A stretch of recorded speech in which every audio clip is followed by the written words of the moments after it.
First of all, fuck a bitch and the click you claim. It's the TPA podcast, episode 20. Guys, Q&A.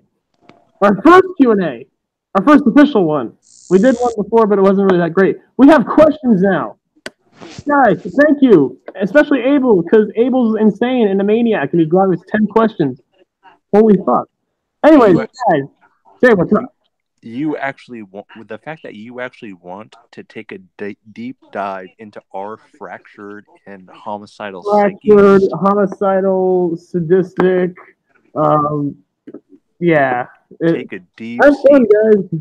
Boys and girls, take a deep seat and get a snack. You're going to get what you asked for. Have fun. Bitch and bitches, take a minute to sit down because Professor Anthony is going to actually come out later on in this episode and actually educate you white hoes on the fucking issues. And I'm going to drag someone special that we know. I'm going to drag someone that we all know and that is so fucking problematic now because y'all are shit. Y'all white people are shit. So just get ready. Buckle up, strap yourselves in, get some popcorn. We got your preferred snack, and just get comfortable and enjoy the horrible ride that will be this Q&A/podcast. And get a bag because during this ride you might vomit. So guys, let's do this. Anyway, let me go into chat. Let me see what's up. What we got in here? Who is crazy enough and sadistic enough to come in here? Let me see. Red Span Rock, what's up? Red Span Rock, yeah, you put in questions right now. I don't care. Look at it. We got Meek, we got Abel, we got Lee. Sweet. We are set. So guys, you want to just start the Q&A right now and get that done first? Yes. Sure. So let me go to my questions here. See what we got here. 10 from Abel. We got 3 from Mark. Looks like we got about 15, 16 questions, and we're going to be getting questions. We're going to be getting questions in chat during this YouTube show. So I mean, hey, that's going to be sweet. Abel, you goddamn maniac, we love Abel you. Abel is the MVP. Abel, you have fun. You're going to get what you asked for, especially with some of the questions you asked. Oh boy. You want to start with Abel because the first question's a doozy. Yes. All right, guys. Question number 1 from my boy, Abel Herrera, the GOAT. I want to hug him just in I don't know. What are your opinions on Malcolm X, and why do you believe there isn't a national holiday for him like there is for MLK? Okay, who wants to go first? I'll go first because I probably have the shortest and simplest answer for this one. Quite simply put, Malcolm X, he wanted peace and equality, but by any means necessary. He wasn't afraid to fucking do whatever it took, and if that had meant killing a few toxic whiteys, he was gonna do it. He didn't care. He was loud. He was not. I mean, he didn't give a shit. He was gonna speak his mind, and he fought for his people. And MLK did that too, but MLK he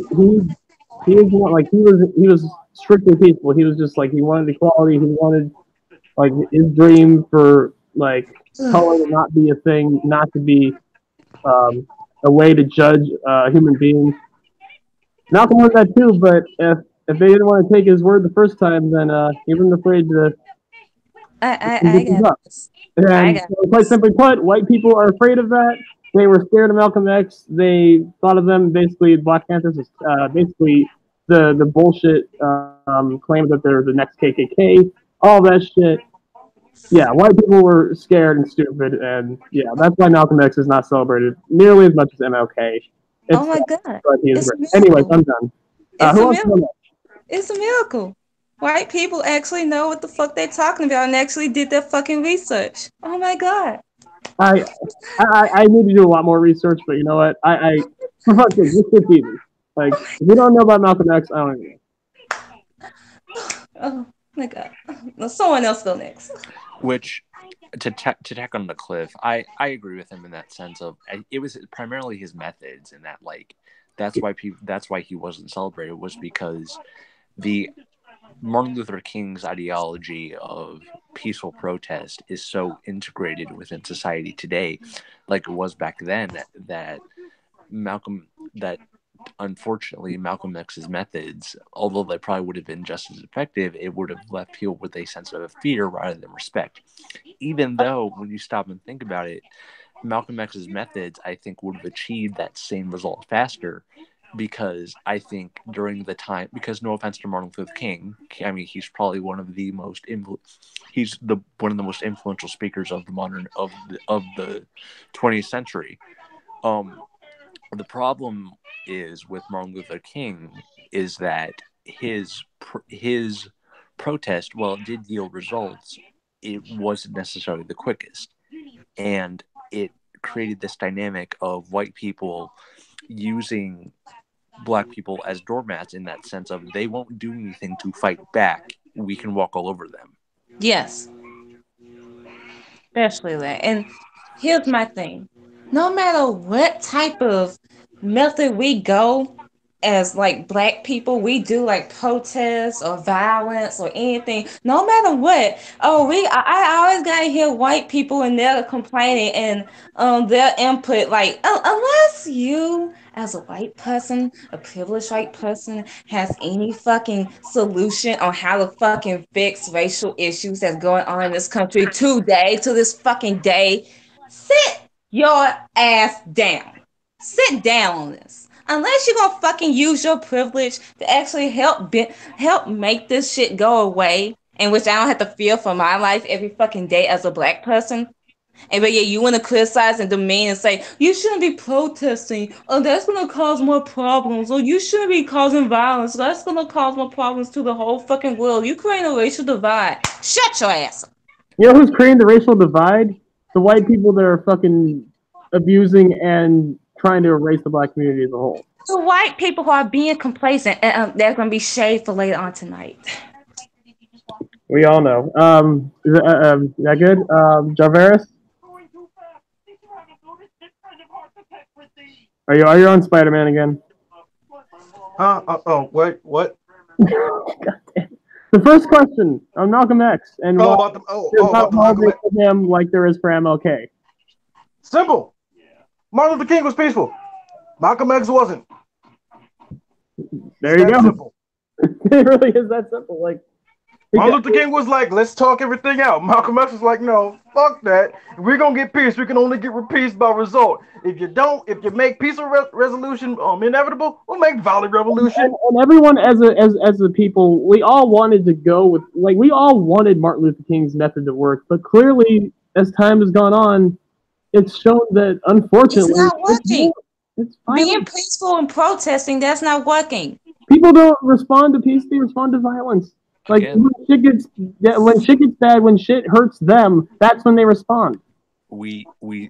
They started by holding signs that asked for peace. Now we're starting to lighting Molotovs. I'm not finna hold hands with my fucking oppressor in order to make them feel good because they don't want to they're fucking uncomfortable with the whole racial divide going on in this fucking country because they don't want to own up to their fucking bullshit. Fuck you. I'll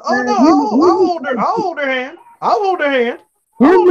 To do the Marty Skull finger break with it. Oh, I thought you were gonna say you're gonna hold their hand and pull them in for a Rainmaker. No. Oh, okay. But you're Okada.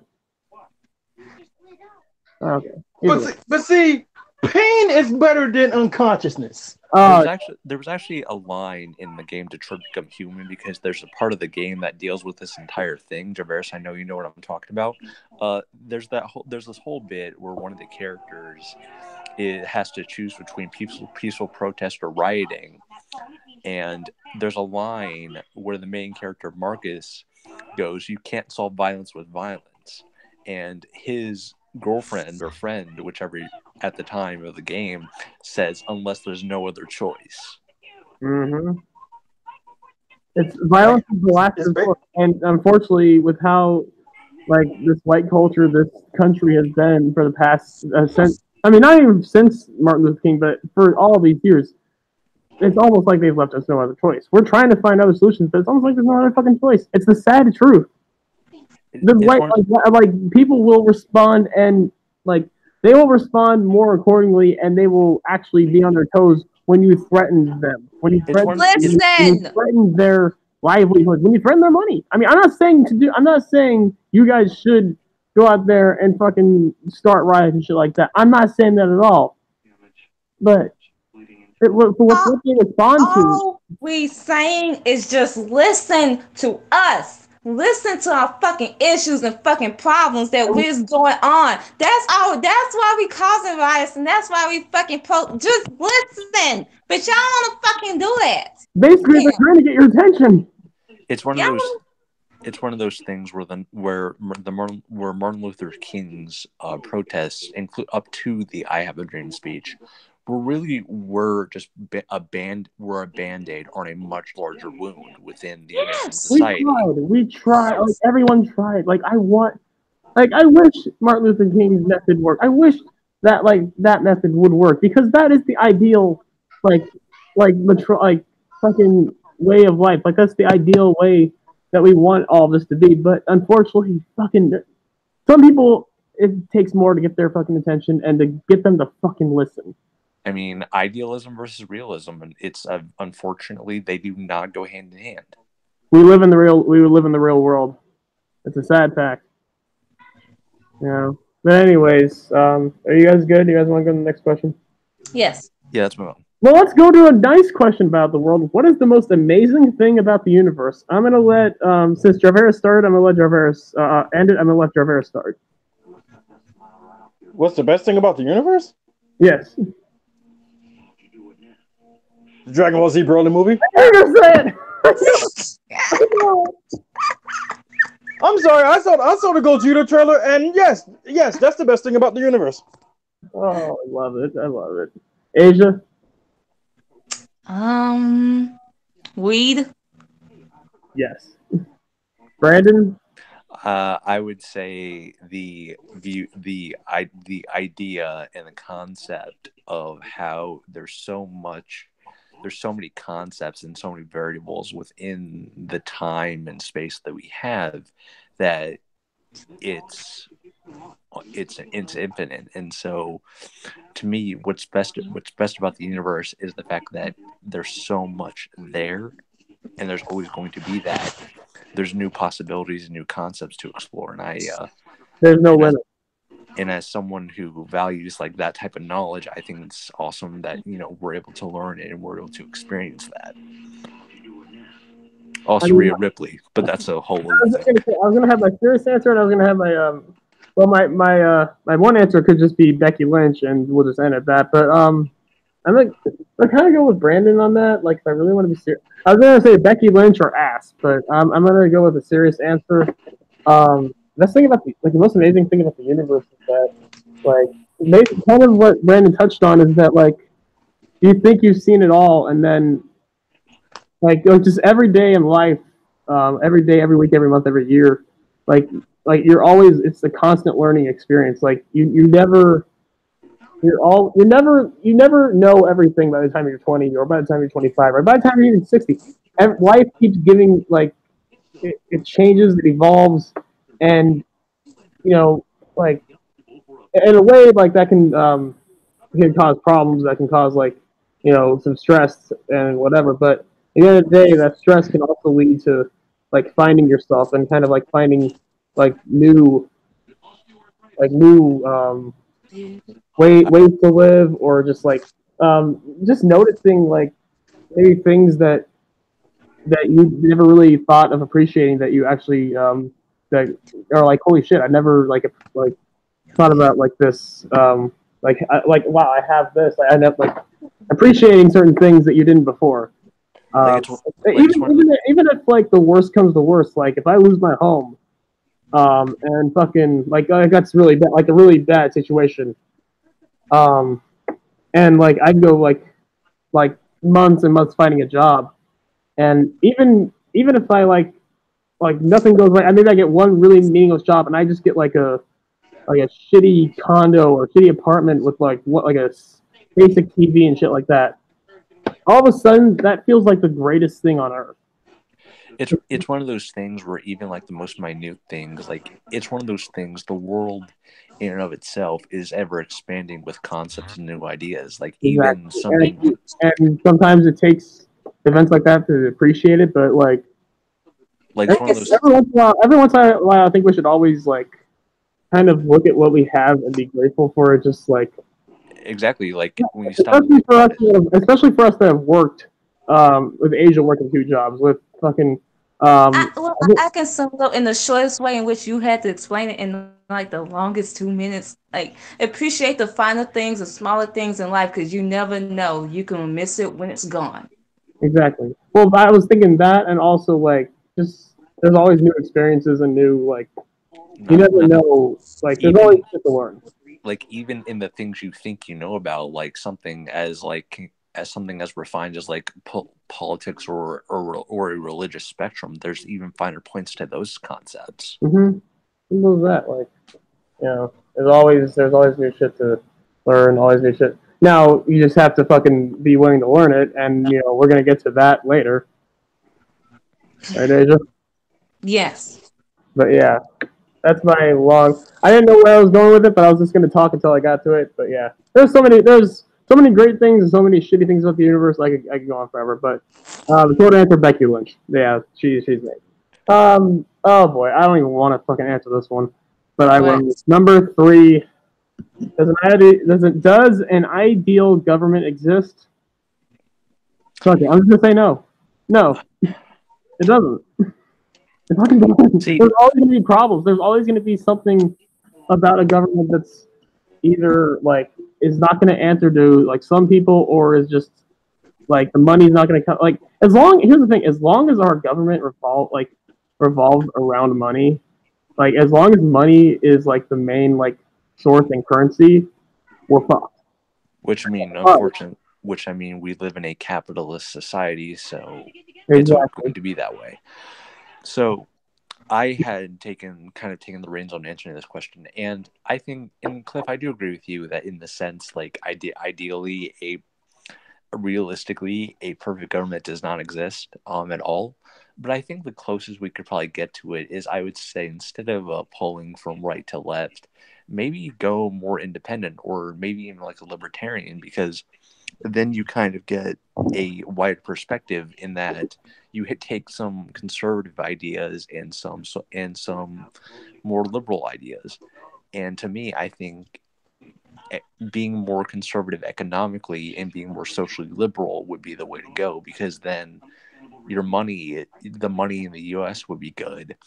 At the same time, socially, we've been making progress. Yeah. So instead of being red or blue, maybe be like yellow or green or purple or whatever. That's one of the worst things about the universe, is that it's like always like a black or white kind of fucking thing, like literally and figuratively, as far as the world, where it's like you're either on one side or on the other, and it's just like there's so many different like ways you can go. I mean, yeah, but that's just for politics, and I I mean, like I mean, Sal, Salvador. He's he's conservative, but yet he's probably one of I'll just say it, he's one of the nicest guys. I don't look at political parties. I don't look at any of that shit. I look at the content of the human being in front of me, and like, I mean, if politics comes up and like different opinions, like okay, whatever, then maybe we won't talk about it as much or shit like that. A lot more shit to talk about, and but like, I understand. It's the ideal government. I don't. It's one of those things. We live in a world where it's just like we're too fucking greedy. We have too much fucking money on our hands, and it's just like it's one of those things where going too much right or too much left would not work. At some point, you need to find like a center ground, as much of a center as you can. Right. I mean, we could argue which side has more problems. I think most of us would say the red side would be like we definitely kind of like slant away from that, but like both. I mean, I don't even need to get into Hillary Clinton. I mean, like I don't even know if that it probably wouldn't have been worse than what we have now, but it wouldn't have been much better. I mean, at the end of the day, I mean, I will admit I'm definitely more of a left-wing person, but at the end of the day, I'm also someone that will not get offended by everything. Exactly. Yeah. Yeah, it takes a lot to offend me, honestly. Like it just like for real, because I'm not confrontational in general. I just fucking. I'm fucking talking wrestling. I don't care. I don't even fucking care about politics. But yeah, as far as ideal government, from someone who was not that educated, I would say no. But me and Brandon talked about Jarveris. What would you say? About if this was a does an ideal government actually exist? nope, because like you said, because as long as money revolves, this is never going to be an ideal government. Exactly. Someone's gonna fucking suffer. Because we have multiple politicians and multiple people that are higher up in government that care more about government than the lives of the people that they're supposed to be speaking for. Like, I mean, Obama was a great president, but I mean, he had his problems. The drones. I mean, I don't have to get into that, but yeah. And then you had the 2 terms of Bush that pretty much got us in this predicament. No, the Reagan, Ronald Reagan. No, I'm talking about the whole recession thing. Oh, okay. Yeah. I mean, a lot of this shit can get traced to Ronald Reagan. I'm sorry. Like, I don't know if there's any Reagan fans in here. You know, more power to you. That's fine. But he was a huge problem, and really started a lot of this shit going downhill. In my opinion. But yeah. So and then Asia, did you answer? I don't know if you answered. No, Asia didn't answer it. Doesn't ideal government exist? Wait, what? I don't give a fuck. Move on. Oh. That's fair. Move the fuck on. Okay. That's fair. Okay. Question 4 from Abel. If you could do one thing without suffering the consequences, what would you do? Murder. Oh boy. What? Murder. Well, damn. I have an easy one. Just steal. I'm just steal. Steal I wouldn't pay for anything. Steal and murder.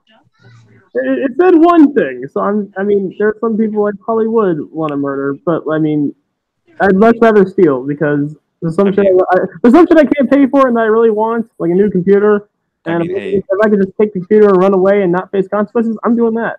I mean, Cliff, you talked about how the last question, it will never have an ideal government as long as money is involved. Let's just kickstart the purge. Yes, well, that's ideal. Sure, nothing will go wrong there. Just take what you want. But yeah, so that's my answer. I would steal. Brandon, no shock to anyone would murder. Asia? Kill all white people. That's almost worse than mine because that's actually better because white people deserve it. Well, no, but I'm saying like I would just murder in general. She's talking about like a full-blown genocide. Jeez. I don't give a fuck at this point. It hashtag, is going. I mean, James isn't here yet, but hashtag Honky Genocide 2020. It is going down. Yeah, Jarveris.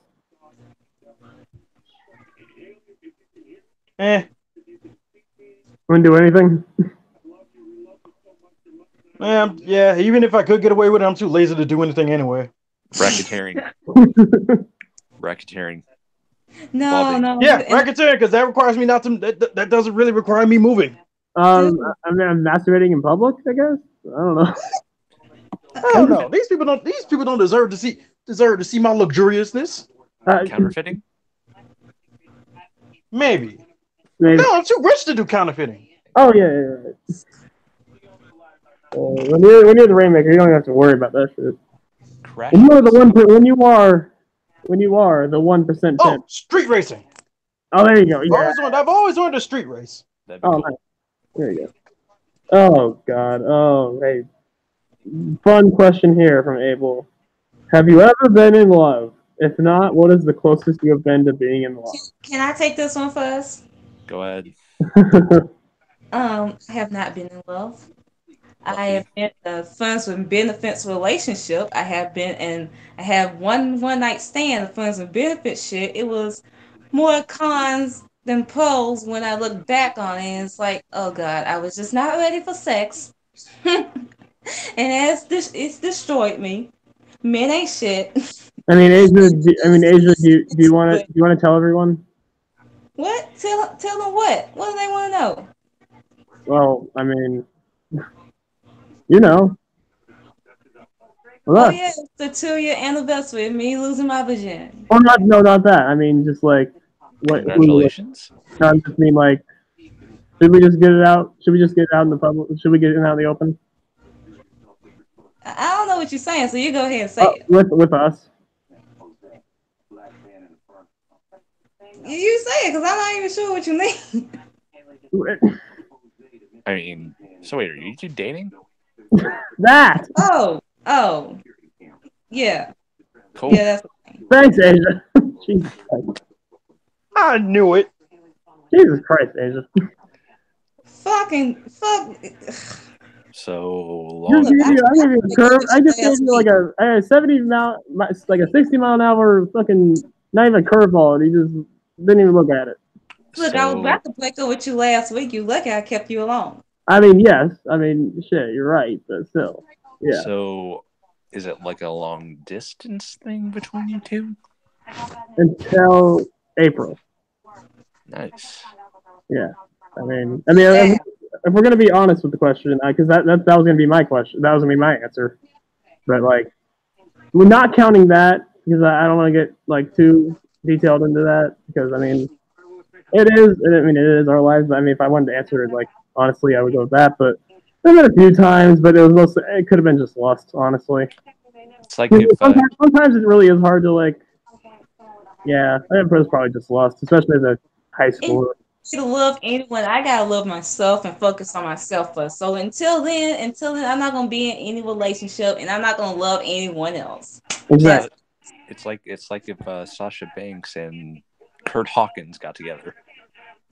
I'm your boy. I'm your boy toy. I mean, that's basically it. I mean, he is pretty much Kurt Hawkins. I am. Wait. Well, that makes you Zack Ryder then. No. I said she's Sasha Banks. I said Sasha Banks and Kurt Hawkins. That is. I mean, she is Sasha Banks, but I am. You have to hold the L. A little more credit. Well, Cliff, dude, you're gonna hold all the L's in the relationship. That's a given. I mean, I know this, but someone with a little more dignity. Darren Young. No. I mean, no. For multiple reasons. Darren Young. Brandon, get out. Darren Young is a minority on two different fronts. You can't have it. Exactly. You Kurt Hawkins. I'm not Kurt Hawkins. I will come up with an answer. Okay, fine. You're Heath Slater. Jeez. You know, I'll take it. I got kids. Hey, at least he was tag team champion, so and he got kids. Oh wait, no, I don't want kids. I'll take Kurt Hawkins. Kurt Hawkins has a kid. Oh god damn it. Take John Cena then. I don't know. Wait, John Cena? Okay, sure. I'm John Cena. Ew. Yes, I will gladly take that. I stand Cena now. You're overhyped You're overhyped, overpushed, but a decent actor. Okay. Okay, just don't like me. Perfect. Fine with me. Don't like fist me tonight. No, we will not. No. Moving on. Who is Brandon? Wait, no. I answered it. Asia answered it. Driver and Brandon haven't. Brandon, do you want to go? I had a girlfriend at one point, and it wasn't great because if what happens if you take somebody that's emotionally that has really bad anxiety and is incredibly socially awkward and put them with another person who has really bad social anxiety and is socially awkward. Actually, wait. No. You're Sasha Banks. I'm Makazi. There you go. You know what I mean? Like, yeah. Like it just didn't work. It was one of those things where it's like there wasn't a balance. Like it's one of those things where this girl and I, we couldn't lean on each other because we would always be trying to fix each other's problems, and it just didn't work. Yeah. No, I definitely understand that. Because you have to, for like a good relationship, you have to be able to like lean on each other for support. And with that relationship that I was in, like I just wasn't able to do that to the point where I mutually broke up with her. She was totally cool with it. I told one of my friends, and one of my friends proceeded to slap me because he was the one that kind of set the two of us up in the first place. Right. So in a way, I accepted that and I just moved on. Okay. Yeah. So it was already kind of a shaky start, kind of a weird way to start it, and then yeah. Well, yeah, we've had those things. And Jarveris, you want to finish it off with this one? The question is if I ever been in love. The answer to Yeah. this question is yes. And there's a story behind this. It might be a little long, but I'm going to go ahead and tell it. Oh, go ahead. Go ahead. Man. This was around 2013. I Okay. met, and I was in my trade school at this point. I met this amazing girl. Her name is Felicia. Amazing girl, beautiful, but man, she had a lot of issues. Right. I dated her, like, and we were, and I was happy with it. But there was always something. Like she was a non-residential student. I lived on campus. She didn't, and she would always go. She would always go to her home on the weekends. And like every time she would come back, she would always come back like drunk or something. And I would always ask her, why do you feel the need to leave to get drunk? Like you could do it on campus. And she just says, like, there's a lot of things wrong with me. It's like, I'll be your shoulder to lean on. But then it just got too much. So I decided to break up with her. She was okay with it. Then that's where things really got messy because about a month afterwards, she started dating a guy who I considered my brother. And I like me and him, I was never mad at him. I was like, it's fine. I don't care. Like, go ahead, date her. But she started doing the same things to him that she did to me. And he just flat out dumped her. And she blamed me for it. And that led to an incident on Halloween where she punched me in the face and split my lip open. And almost considered me to breaking my one vow to never hit a female. She was going to be the first person. But one of my counselors, who I was very cool with, calmed me down, took me to the gym, and with a punching bag, I proceeded to punch a hole in the punching bag. But then I decided to wait, so I'll just leave this girl alone. I'll cut all ties from her. And while I proceeded to cut all ties from this girl, she desperately kept trying to contact me, desperately wanted to talk to me, but every single time I would ignore her and I'd just walk away. And during that meantime, I dated another girl, Diana. A very great girl. I was in love with her. Well, I really wouldn't say in love, but I really liked her. But while I was doing that, she dated another guy. A guy that was one of the nicest guys on our campus and proceeded to treat him horribly. Here's how horribly she treated him. Like, here's one instance. Mm-hmm. We would have to get up at around like close to 6 or 7 a.m. Like the latest we would have to leave the camp, our dorm rooms was at 7 to get ready for classes. Like he would wake up at 6 and wait for her to come out by at least 7. At this point, I was like my dorm president.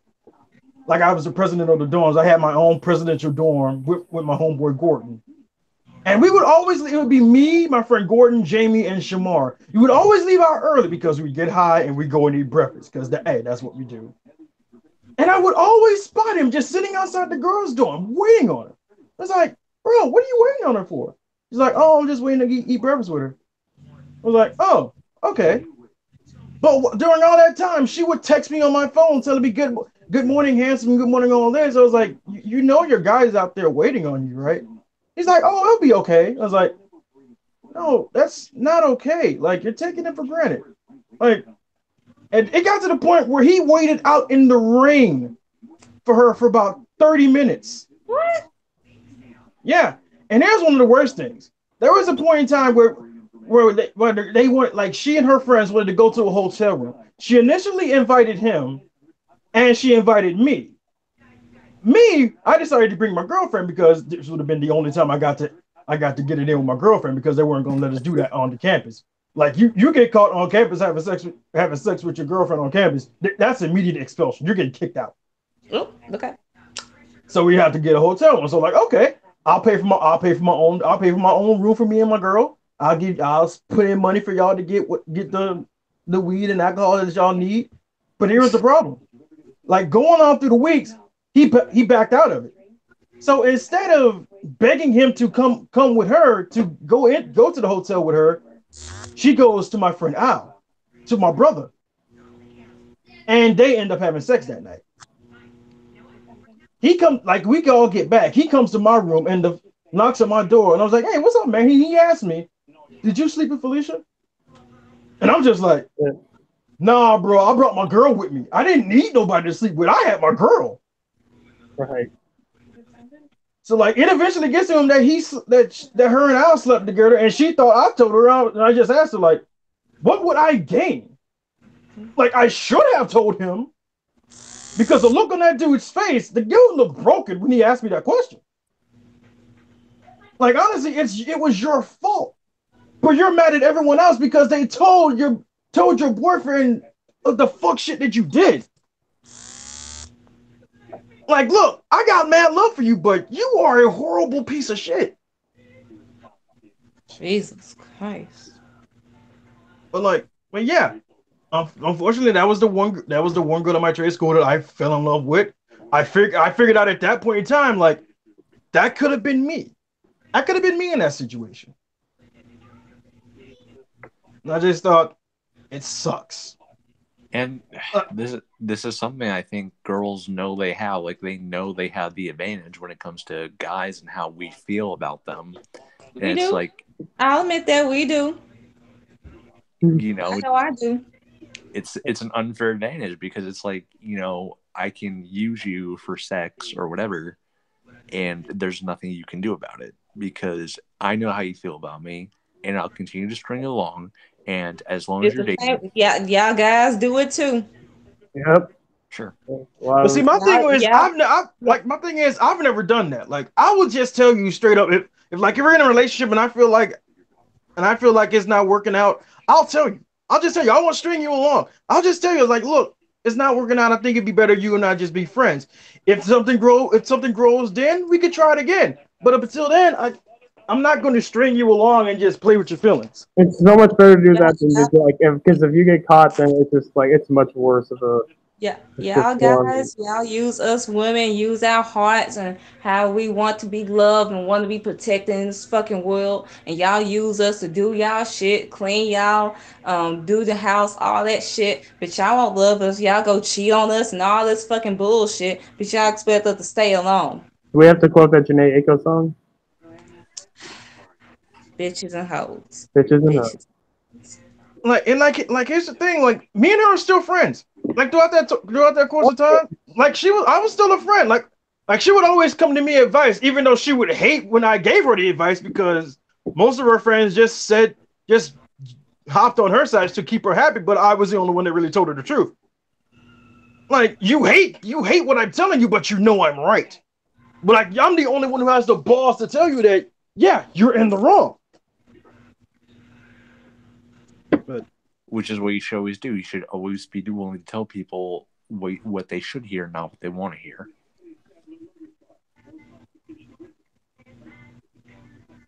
Yeah. So But yeah, there's a look into my somewhat tumultuous past. and now you're pimping. Yeah.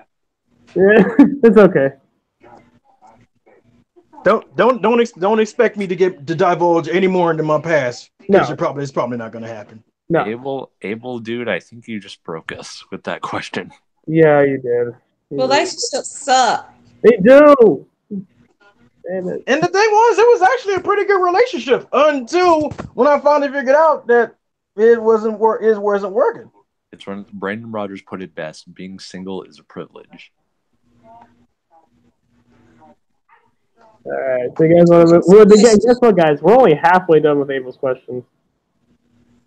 Next question before I punch someone in the face, more specifically Cliff. I know.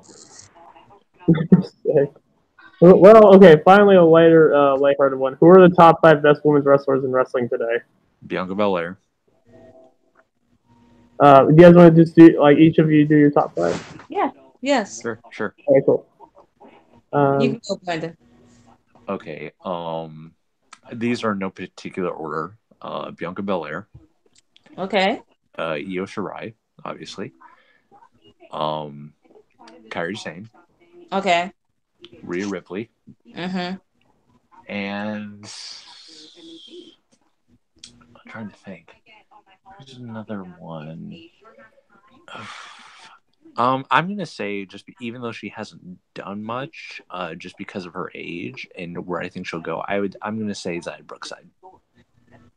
Okay, I'm going to question your list because you're forgetting one specific person, but I said Bianca. No, you did not say Yeah.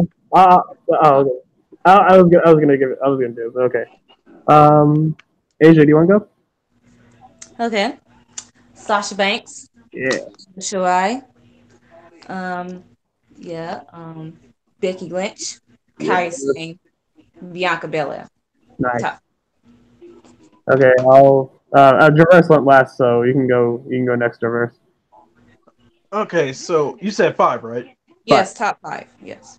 Okay, to me, and this is not in particular order either. It's Momo Watanabe, Io, Great choice. Kyrie, Mm-hmm. Mayu, Mia Yim. Nice. Damn, man, showing Stardom some love. All right. Dude, Momo beat Io Shirai for the white belt basically right after she graduated from high school. That's insane. Yeah, that's like your graduation present is winning the women's title or the red title. Do you think she walked to the graduation ceremony with the belt? Raising up the belt? I can see it. I think she won it after her. I think she won it after the graduation. Okay. I was like, that would have been even better though. So my top 5, no shit, Becky Lynch, Sasha Banks, Mia Yim, Bianca Belair, and Kagetsu. I can't leave off the Prime Minister. Like I wanted to put, see, that's why I wish she was in top 10 because Sasha and Bianca would have been right there in that top 10. But yeah, like I can't as much as I like Sasha and Bianca, I can't elevate them when I've seen so much more of the women that I've seen. I've pretty much seen all of Momo's matches. I've seen all of Io's. I've seen all of Kyrie's and Momo's. And those 4 have been consistently the best 4 that have been doing it in the Stardom. Stardom is at their best with them there.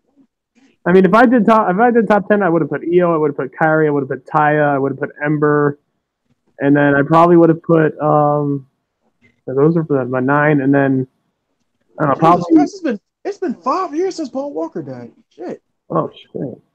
And then I probably would have put Manami. Oh, today top 5 women's wrestlers today. I would have put. If it was all time, I would have said Manami Toyota, but Megumi Kudo. And then it's like Ruby Riott. There you go. I would have definitely put Megumi Kudo for obvious reasons. Yeah. Oh yeah, of course. All right. Let's see here. Question number. Okay, let me go to the thing 7. I'm gonna let Brandon. Actually, we'll let Brandon finish this one. We'll let him do he'll be the last one to answer this. How do you feel about Rhea Ripley winning the UK title? Oh, you Brandon, dude, I'm proud of it. That's one of my waifus right there. I was happy when she beat Tony. I love it. Rhea Ripley's a star. She's only 22 years old and she's that good. That's not even fair. Fuck yeah, perfect first champion. Asia, your thoughts on Rhea Ripley winning the title? I mean, she's white and blonde, but she actually has talent, so you got to consider that. Okay. Well, remember when we watched the Mae Young Classic?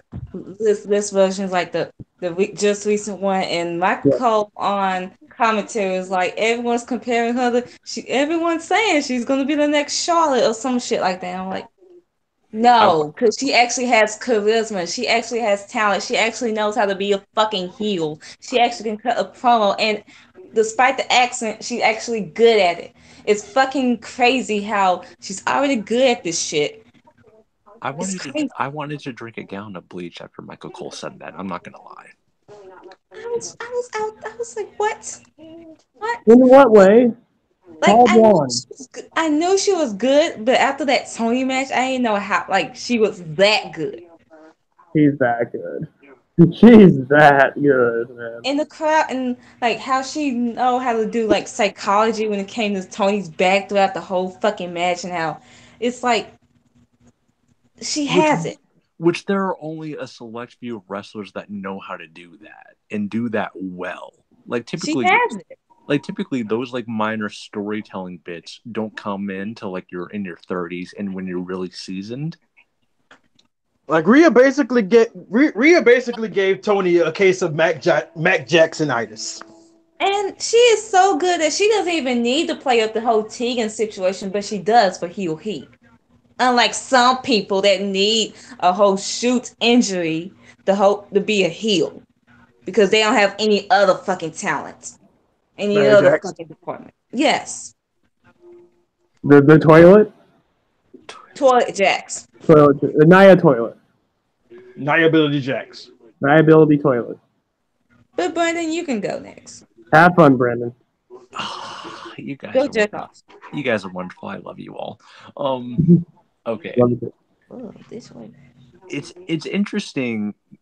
Rhea Ripley is an interesting curio case and an interesting case study within the wrestling medium because she wasn't even because she was only like 20 the first time I saw her in the Mae Young Classic, and it's one of those things, you know, when I first saw this person, and I'm also going to get into a theory, kind of a theory I came up with, and I'll get into that. I'll get into that in a minute. It revolves back to Rhea. Don't worry. Seeing Rhea in the first Mae Young Classic, she was kind of this smiley, generic, you know, babyface, you know, which isn't uncommon with wrestling, and you know, those types of wrestlers are dime a dozen. Apollo Crews, I'm looking at you. Wow. Yeah, no. And what she showed in a couple of matches she had was she was a very, very solid wrestler. Her soccer background, I think, makes a lot of sense because the way she throws kicks is very convincing. It's one of those things where when she does a move, it doesn't feel like she's going through a sequence so much as she is like she's doing the Bret Hart thing. She makes it feel real, and that is a lost thing in wrestling that she does very well. Not to mention another thing too, and I really got a compliment on this is I'm a big fan of if you have a wrestler and their moveset and their character makes sense. Rhea Ripley, she's 5'8". She looks taller than that, but she's like 5'8". So she's pretty big for her height, and she's doing all these power moves, and her finisher is a variation of a power bomb. It makes a lot of sense, and the character makes so much sense because she's identified herself as a Mosh Pit Kid. You know, that's the kind of music she likes, and it's really awesome to see that. Now about my theory, I have a theory that you can divide wrestlers into three types. You have the WWE creations, you know, your Bianca Belairs, your Lacey Evans, God help us. God help us. Which I mean, Lars Sullivan, God help us. Which I mean, with God helping us, he can't because, as Nietzsche put it, God is dead and we killed him.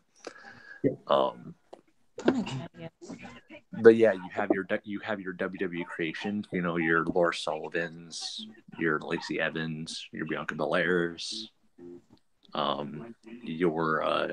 your Heavy Machineries, etc., etc. You have then you have the independents. You have the indie darlings, the internet darlings, The shiny toys. the quote unquote, shouts out to Kevin Nash, too sweet me bro, vanilla midgets. Oh. Yeah, I know. And so, you know, with that, it's obviously, you know, Io Shirai, Toni Storm, Mia Yim to an extent, Kairi Sane, Adam Cole, Ricochet, Kyle O'Reilly and Bobby Fish. Pete Dunne, Right, Mustache Mountain. And then you have the third type, which is a combination of the two, in that those wrestlers that have been on the independents for a few years, but were only there for like a couple copy or Velveteen Dream. Yeah. You know, the ones that were there for like the ones that were on the indies for a cup of coffee, but like really made their. When I say Velveteen Dream was there for a cup of coffee, I mean a cup of coffee. Yeah, he was only there for what, like a year? Not there, teaming with Leo Rush. Yeah. I would say Rhea falls into the Third third category because Demi Bennett, the actual person, was only wrestling on the independents in like Riot City. Right, she was only wrestling on the independents for about 4 years with Riot City and Melbourne, and so, but that 4 years allowed her to gain like experience and allowed her to, I would say, adapt to the WWE style even more so than WWE oriented people are. Like, I would say in some retrospects, she's better than Bianca. Asia, don't kill me. I'm just saying. Your opinion is trash. You're a white man. Of course you're gonna say that. I know. I know my ass. You could get up. Yeah, no. But yeah, like Rhea to me is in that. I mean, Rhea's only had a few years on the indies, but the way she's been able to. She's from the fucking indies. Of course you're gonna say she's better than Bianca. She's been able to like integrate herself into that WWE style in that she has a character, her moveset makes sense. Congratulations. She's very good at promos. She's 22 and already a champion. What?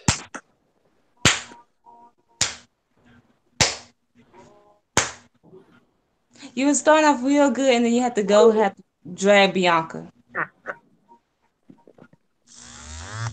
Oh. Now you're quiet. Yeah, no. So, when it comes to my theory, do you guys have any things you'd like to add to that? Yeah, I don't fucking care now. So, there you go. Those are our thoughts. What's the next question? Let me see here. All right. Oh, fuck off. What is the meaning of life? There is no meaning. Thank you. There is none. I'm gonna be dead in 2 years, so I don't give a fuck. Easy question. Rivera, what's the meaning of life? Fucking white people. Y'all already trying me today. I'm not even on my fucking rant yet. Ooh, Jesus. This question is so easy, Trevor isn't even gonna answer. There is none. Oh, y'all want to die, white people. Y'all really want to die today. All right. So, since 9 and 10 came a little bit later, we're gonna go to Mark's. We're gonna get to Mark's questions right now. Give me 1 second. So the first question. Okay, here we go. Oh, this is up my alley. Pretty basic, but favorite and least favorite theme songs. I'm gonna go with 5 of each for me. So for my favorite, and this is of all time. Ricochet. Oh, that theme is It's amazing. I want to say American Males, but I won't. If anyone knows that theme song, you'll know what I'm talking about. Ember Moon. Pick. What? Pick. Ain't nobody got time. Ember Moon. Should have them ready by now. Ember Moon. Adam Cole. Baby.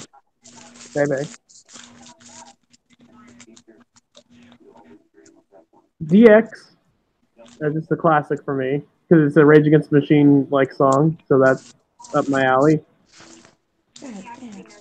And Chris Jericho, just any version of Jericho's theme song.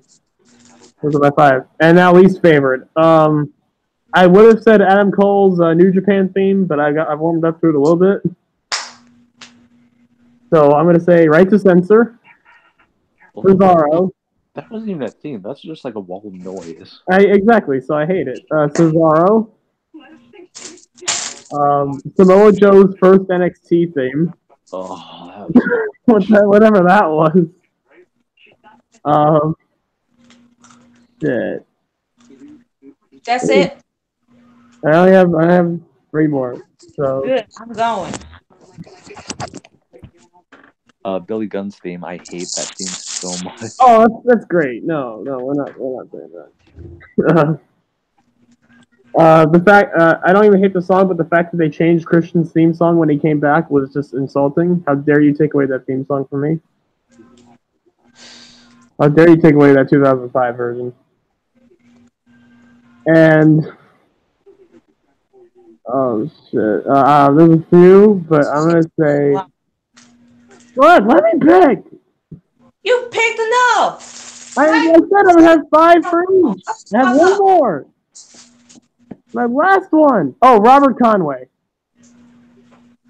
I'm beating your ass tonight. I know. The Rob Conway theme. If anyone looked that up, it's the worst. So yeah, I don't know. Asia, do you want to go? Yes, I want to fucking go. I got my fucking answers already fucking ready because you're supposed to have been having ready.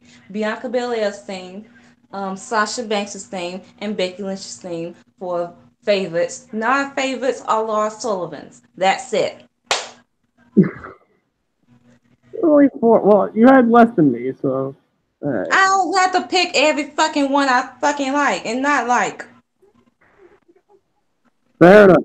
Now, are these WWE specific or just whatever?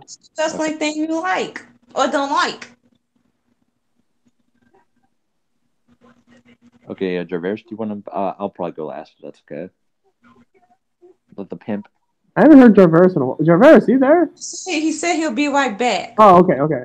So Brandon, you can go. Okay, so for my favorite themes, Adam Cole. Not his New Japan one. I don't even hate. I don't necessarily hate that one, but I'm talking about like either his WWE theme or I got something for you. Oh, yeah. Because they're both really like sleazy. That's what I love about them. It sounds like poor music, but it works. Kind of like NWO's theme. Yeah. As a metalhead, obviously Root of All Evil. Yes. Killer Cross's theme. You haven't even said Rhea Ripley's theme yet. Oh, I'll get to that. There's actually a lot of really great wrestling themes I like. But yeah, Killer Cross's theme, obviously. And then I would say, weirdly enough, I actually really like Peyton Royce's theme. It's a guilty pleasure for me. Oh yeah. And then I would say AJ Lee's theme. Again, weird picks, I know. I hate that theme. I'm sorry. Oh, that's fine. Again, another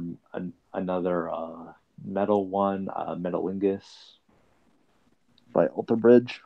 Yes.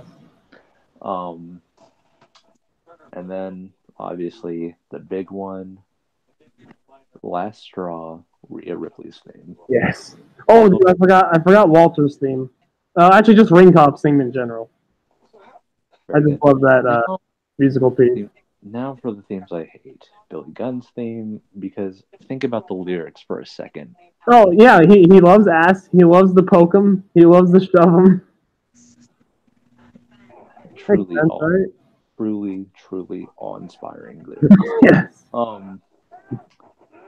I would say, I'm just gonna say it, Biker Ticker's theme, and not. Oh, Roland. Oh, I should have put Limp Bizkit. Oh, yeah, you're right. Woulda, coulda. I mean, it's Limp Bizkit. Do I need to say anything? That's all you need to say is Limp Bizkit, and that's it. Yeah. Okay. I mean, I'm just gonna say it. Fred Durst from like 97 to 2007 practically killed rock and roll. Yes. Not even Limp Bizkit, just the lead singer. And really just new metal in general, but that's a totally different thing. The rest of the band's fine, but Fred Durst is cancer. Yeah, I would say, Biker Taker's a Roland theme. I didn't care for that. I would say Kane's recent theme, A Veil of Fire. I'm not a big fan of that. I really miss Slow Chemical. Yeah, Slow Chemical is amazing. I would say... trying to think.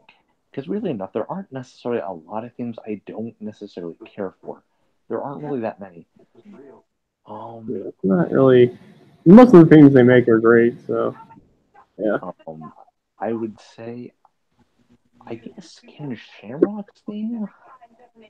Oh, there you go. It just didn't do anything for me. It was really generic. No, biscuits and gravy. Ace of Skylord said biscuits and gravy. The Jesse and Festus. Shit. Never forget. Juice and Domino.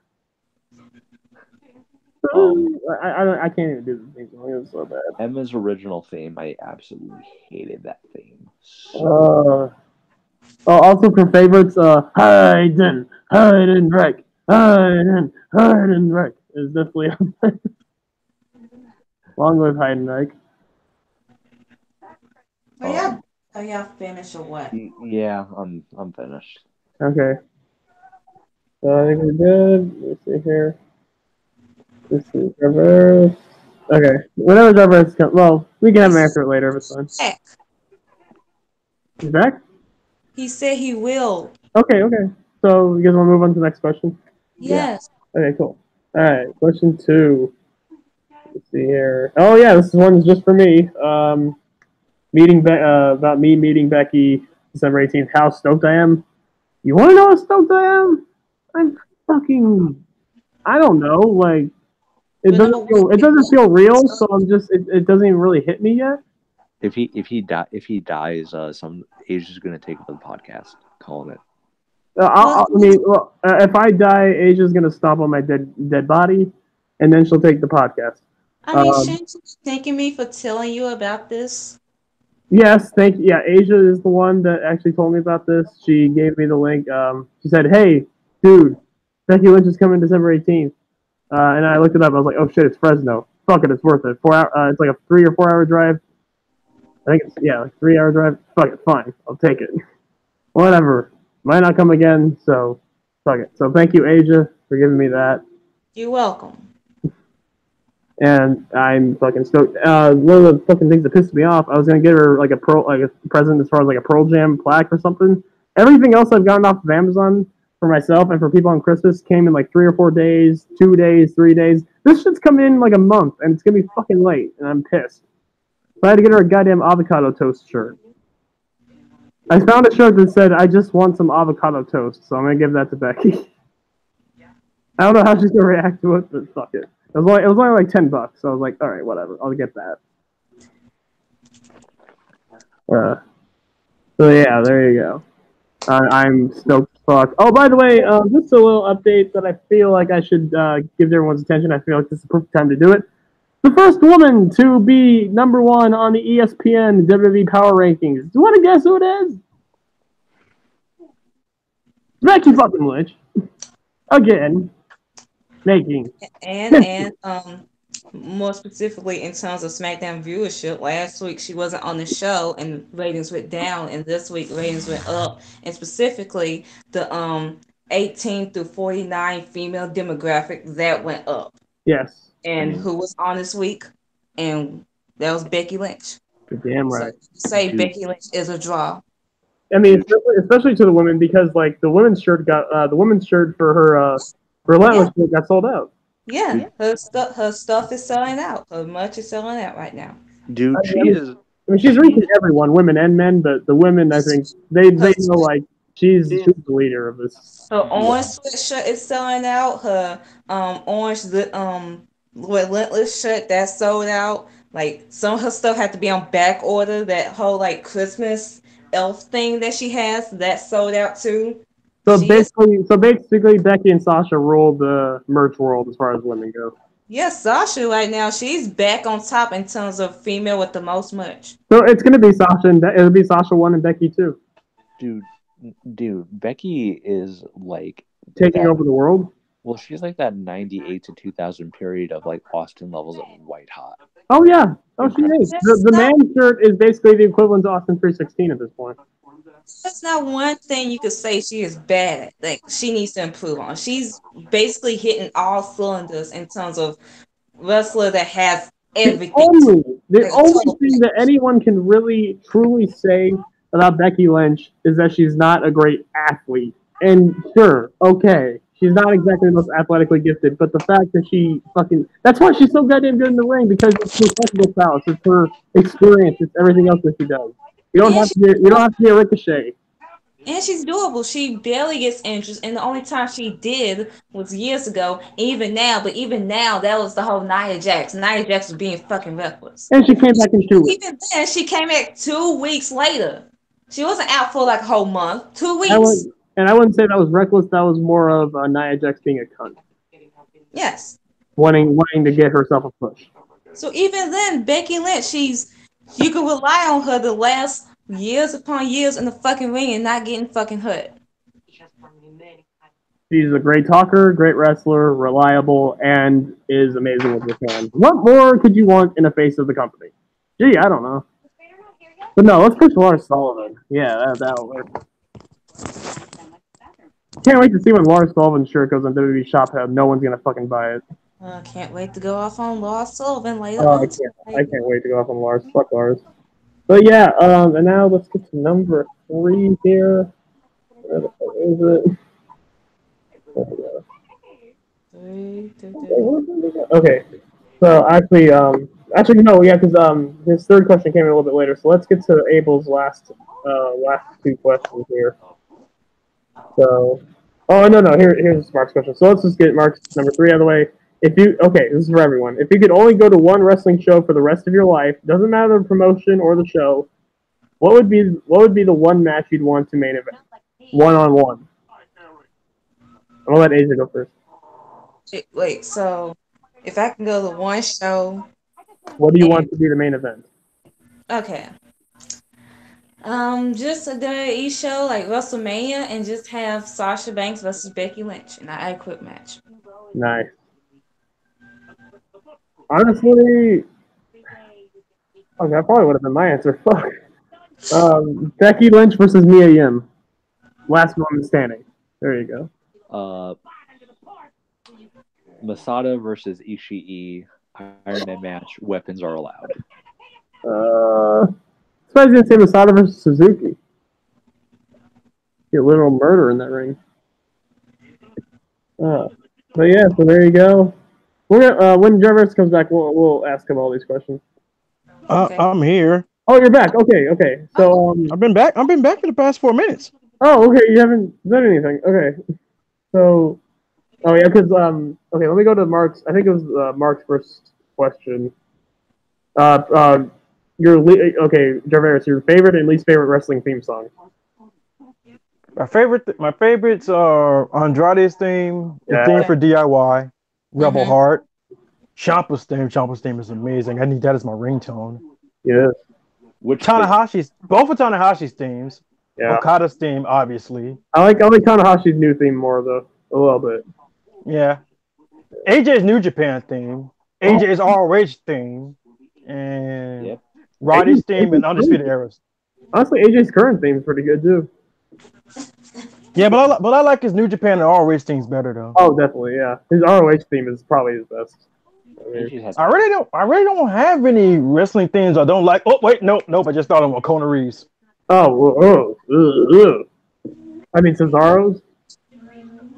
I mean, I was fine with Cesaro's, honestly. Oh, okay. So there you go, and then actually. Oh, and another one from one of my favorites, Jay Lethal. I fucking forgot about Jay Lethal. Yes. Yeah, beautiful. Okay. The third question from Mark. Asia answered that. I answered it. I said Becky versus Sasha. Asia said Becky versus Mia. Jarvis, if you could go to one wrestling show, what would be the match you want to main event the show? Be any wrestler. Wrestle Kingdom and Okada, and the main event should always be Tanahashi versus Okada because they've always had great matches. Nice. And those matches always go past 30 minutes. So exactly. Beautiful. All right, so we all answered that. Here, let me get to the Abel's last 2 questions here. Here we go. He did 11. All right. What? He did an 11th one. Abel, stop. We love you, but stop. Okay, number 9 from Abel. Should WWE unify the tag team titles? No. No. No. Absolutely not. They shouldn't unify any of the titles. Period. You moving on. Exactly. Number 10. Oh, number 10. What is your favorite video game of all time? I will start with this. It's a tie between Mortal Kombat 9, and GTA San Andreas. It was a tough one. I mean, GTA 4 came close. NBA 2K13 came close. Fight Night Champion, but those are my two. If I had to give the edge to one, it probably would be Mortal Kombat 9 because I put so many hours in that shit. Traveris, what's your favorite video game of all time? Smash Bros. Melee. Nice. Asia. I'm just gonna have to go with an old game, Yu-Gi-Oh! The Duelist of the Roses. Nice. Yeah, we got Yu-Gi-Oh in here now, and then what's up? I just said I used to always love playing that game. Nice. And Brandon, favorite video game of all time? Oh, Jesus, you asked the video game nerd a video game question. Well, Can I take a guess? Sure. UFC Undisputed 3. I do like that game. Honestly, I'm just gonna say, Life is Strange. Life is Strange is a series.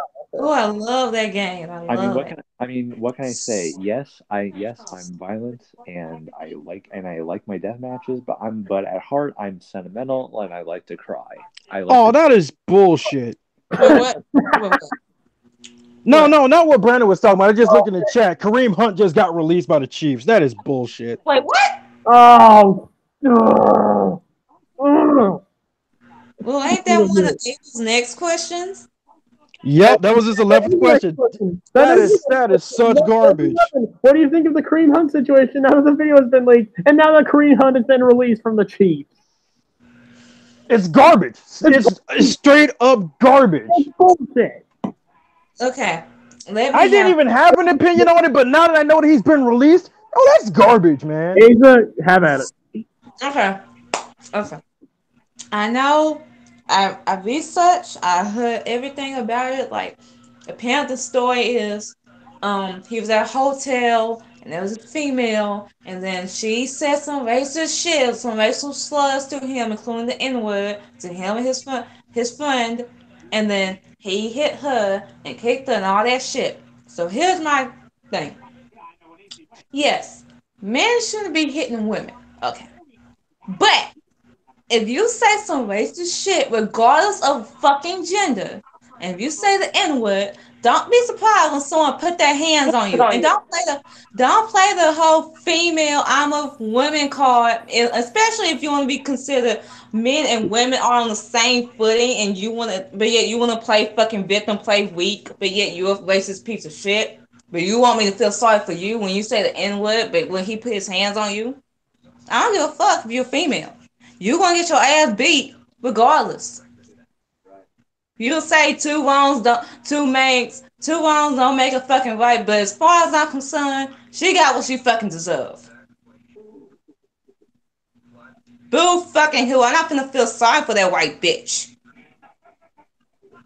Y'all wanna go defend that hoe? Y'all can go ahead. I ain't finna, and it's fucking sad. Of course, he's gonna get fucking fired because he's a black man putting his hands on a female because I'm supposed to feel sorry for her. I'm supposed to feel sorry for her. So he's gonna get released, and he already did. He's gonna get shamed because domestic violence, and he put his hands on her and he kicked her.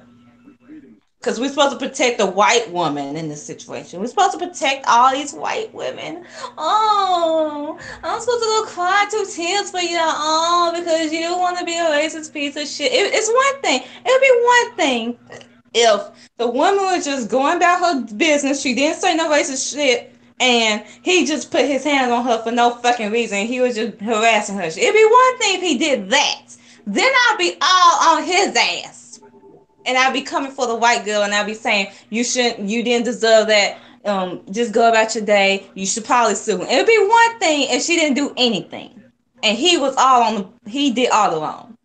But the fact of the matter is, if she wasn't being a racist piece of shit, and saying all this racist shit, and say the N-word, all these racist slurs to him, maybe he wouldn't have put his hands on her. And y'all ain't gonna want to fucking hear it. If you're gonna be racist, expect retaliation. Like I said, I would have done the same fucking thing, plus worse. But he lost his job.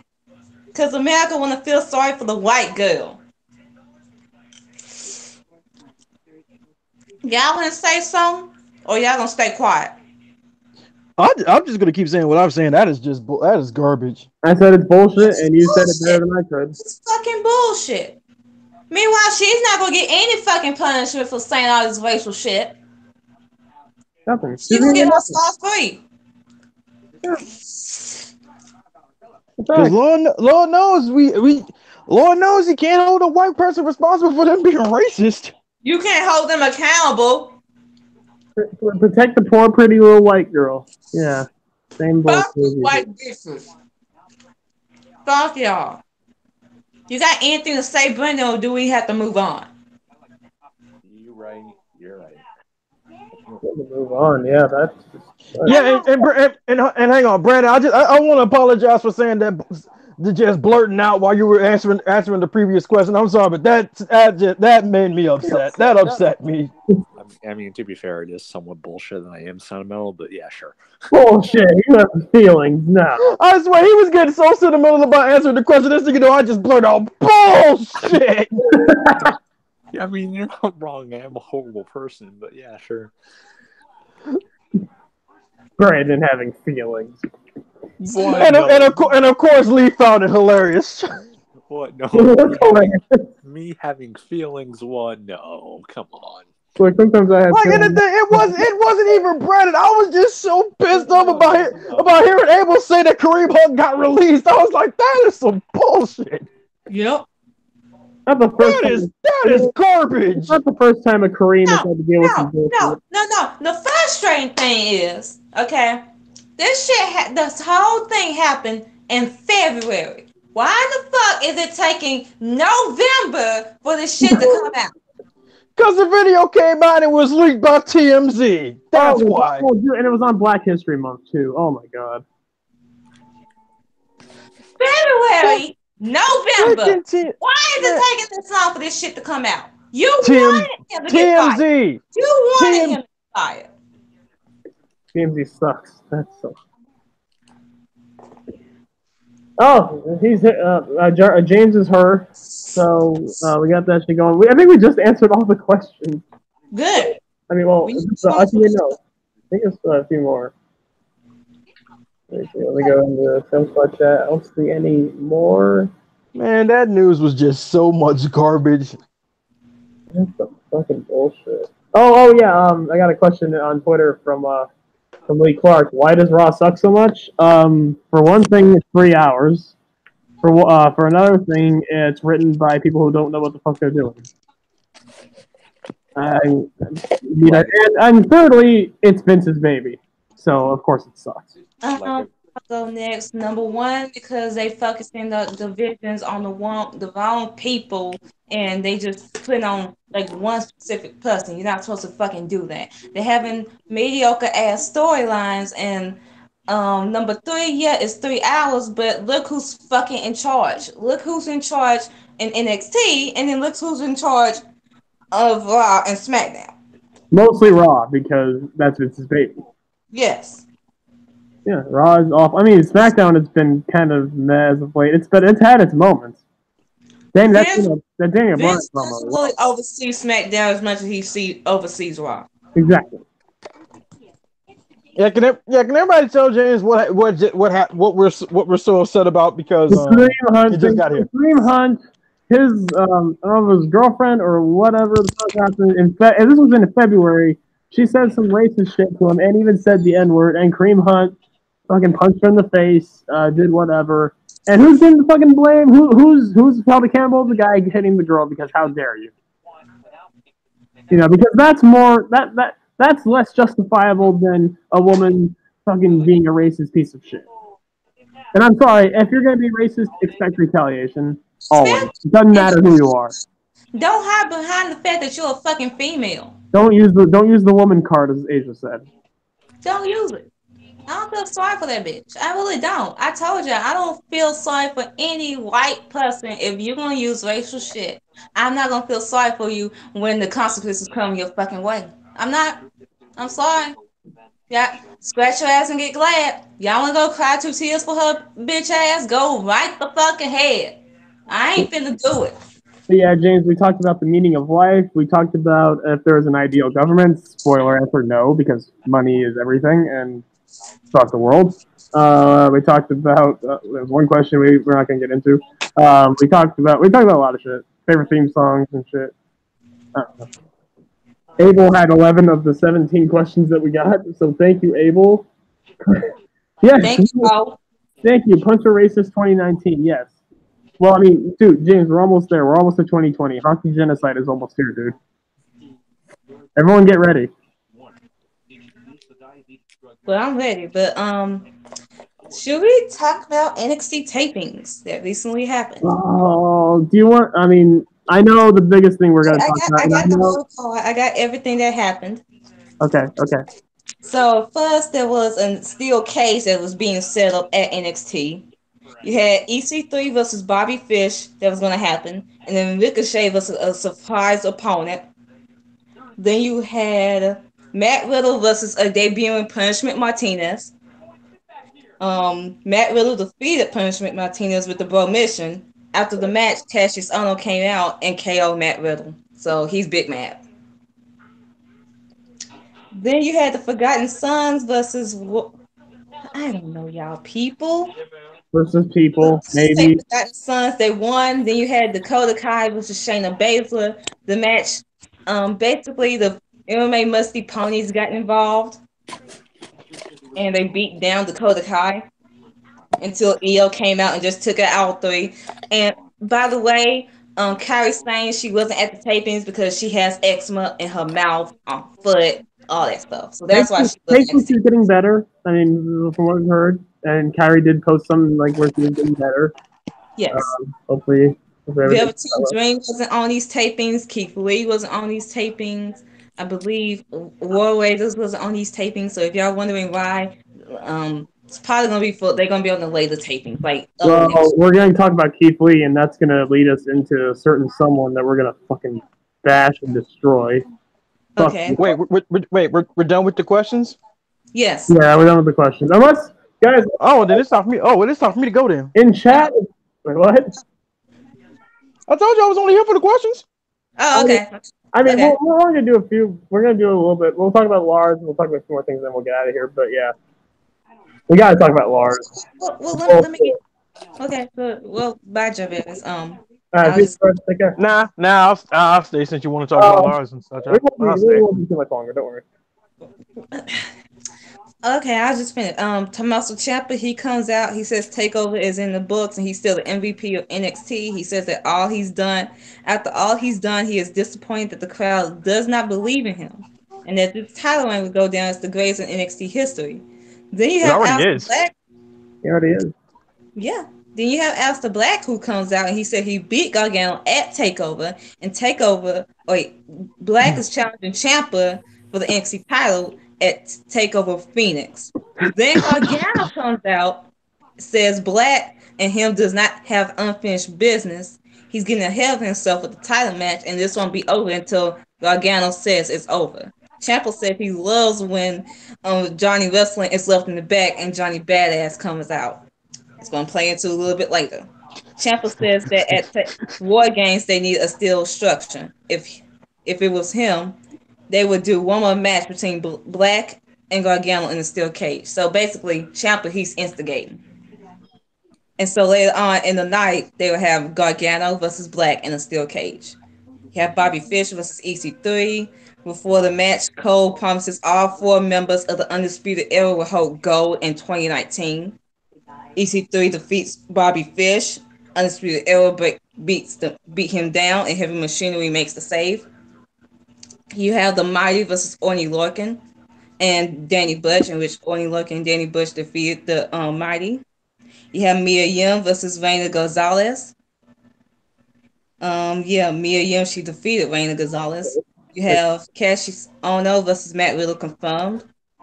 Then you have Ricochet versus a mysterious opponent. Do y'all guys want to guess who that mysterious opponent was?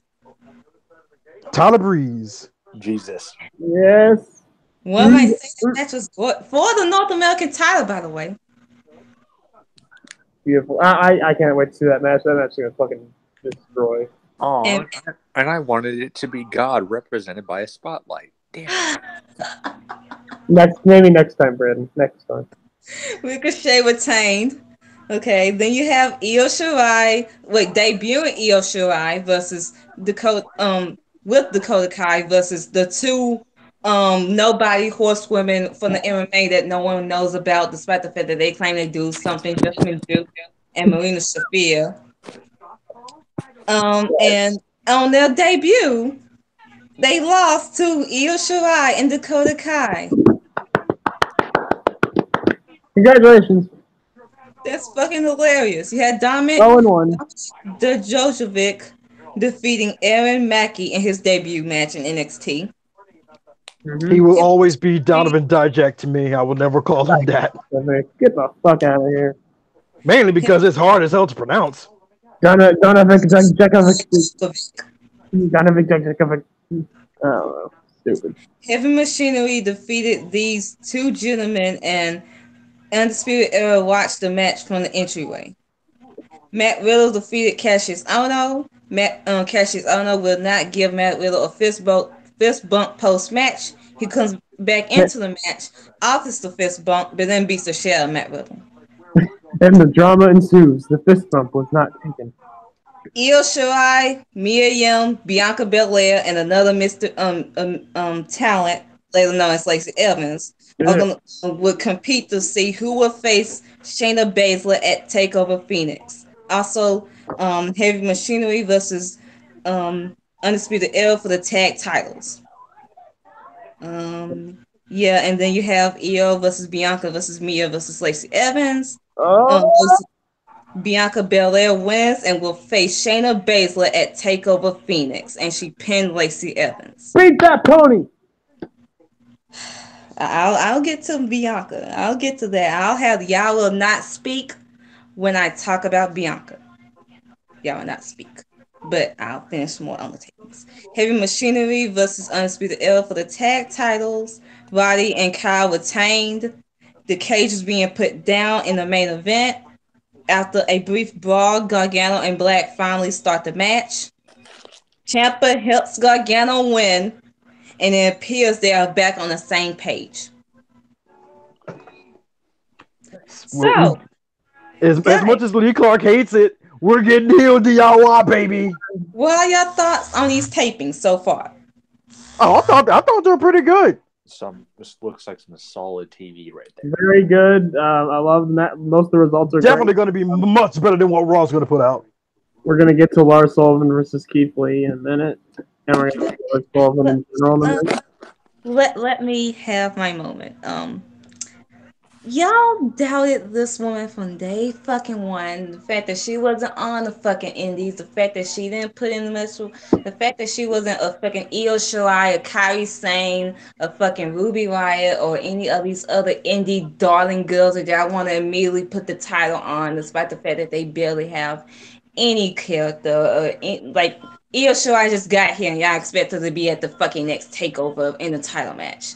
So this girl has been slowly growing. She had her second and third match on television taping was at the Mae Young Classic, and she was like the breakout star of the Mae Young Classic. Then she slowly, she's changed her finisher, changed her theme song. She makes her own fucking gear. She has a YouTube channel. When she comes out, you can feel the charisma every time she her theme song hits, and it's like everything. Like she's slowly growing in everything, but y'all don't want to give her the time and like the energy, and like y'all cater more for the other girls. And I understand that, like that the indie girls, I get that, but I want to go back to when we give like homegrown talent more time to develop and give them the opportunities. I want to go back to that. Like I get y'all want to give indie people time, but they're always going to be great. They always going to have more opportunities and all that shit.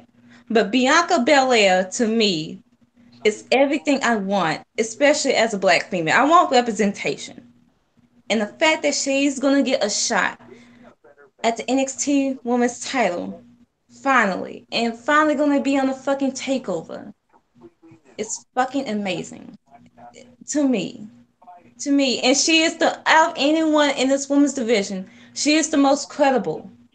You was going to give it to Io because I get she came from Stardom. She's amazing in the fucking ring, but she just got here.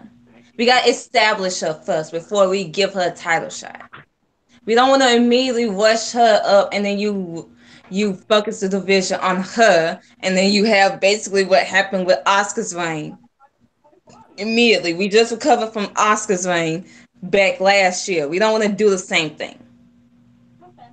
So yeah, you have that. What Dakota Kai? She's been a jobber for NXT for fucking if not a year now. If not a year. What has she done credibility kayfabe wise in an NXT title shot? She beat Who Lacey next? Evans. Kyrie just fucking lost in the feud. That feud is done. She lost the rematch. I'm sorry. I like Kyrie. She should have won at Evolution. She should have retained, but it's done. So it was going to be Kylie. It's not going to be Deanna. She has not been fully established in NXT. It's not going to be fucking Mia Yim yet. She hasn't been established either. She just won a few matches on takeover on tapings. But it wasn't going to be her. Bianca Belair is the right choice here, and everyone's fucking offended. I always see some white people mad. The fact that it's her, and she's green. It's developmental. NXT is developmental, people. Well, Y'all seem to forget that. Triple H has some things to say about that, but yeah, sure. It is. She's supposed to be developing and learning along the way. What is she supposed to wait in the back while y'all keep catering to the indie people? She's supposed to wait and not have her opportunities and just keep giving it to Io and Kyrie and all these other girls, right? Right? Should the indie women or should the indie people in general be when they first come in be put on somewhat of a higher pedestal? Yes, but but when you see a homegrown talent improve the way Bianca does, you have to fucking give her that. She's shifting with condition. She done CrossFit. She done track. All these fucking sports, and she's already adapting. She already like her match with Mia Yim. She like knows what the fucking like. Yes, I get it. She's still like she's not on the level of an Io Shirai in the fucking ring. I know that. Not yet. But she's 2 years into her wrestling career. She already know the basics. Bianca's been wrestling for 2 years. Io's been wrestling since like. She's 29 years old, and it's not gonna make any fucking sense when she surpassed some of y'all girls that y'all love to cloud up so fucking much, and then y'all complain they don't have the great booking like the Iconics. It's not gonna make me any, especially when they have been wrestling longer than Bianca and be on the indies, and they have the performance center, and they've been through NXT. It's not gonna make any sense when she surpassed them in the fucking. It's not. It's not. And y'all gonna keep down. What did Ashton say, by the way, when it came to Bianca wanting to get her title shot? Okay, well, what he said was he saw that Bianca was going to have her title shot be on NXT TV, and she was going to lose. So basically, he did not see her worthy of being on TakeOver. Apparently not. Fuck you. She proved you wrong. She proved all of y'all wrong. She's gonna prove y'all wrong on TakeOver Phoenix, and y'all gonna watch her shine. Y'all gonna watch her shine, and y'all gonna have to get fucking over it. Y'all indie girls gonna get all the other fucking opportunities down the line. Io Shirai just got there. She's gonna get her shot.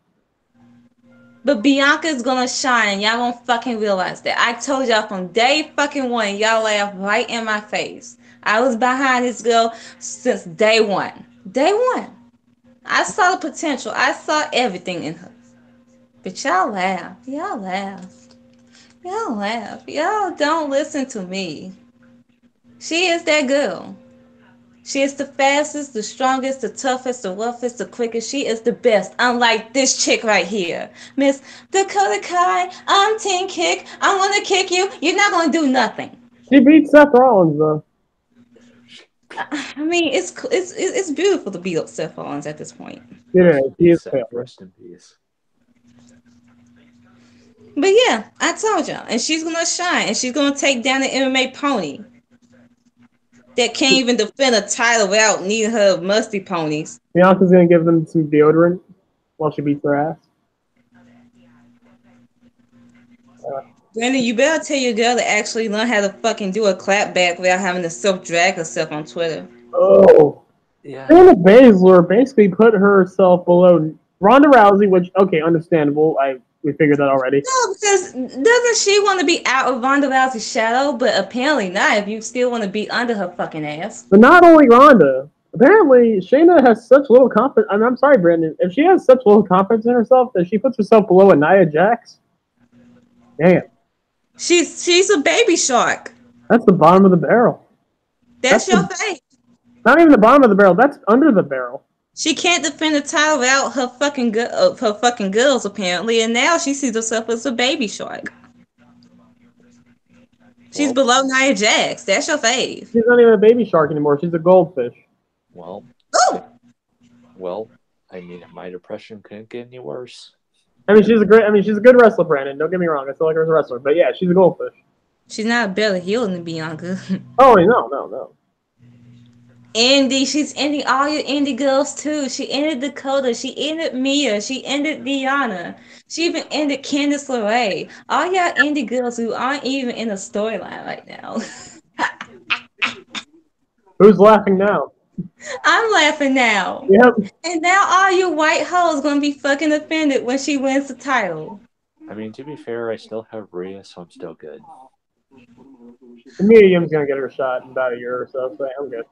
Congratulations. Meanwhile, I'm gonna enjoy it as Bianca finally takes y'all hoes to town. You're gonna watch her shine. I doubt black excellence. I will say this: her theme song is a bop. Let me go play it. Yeah.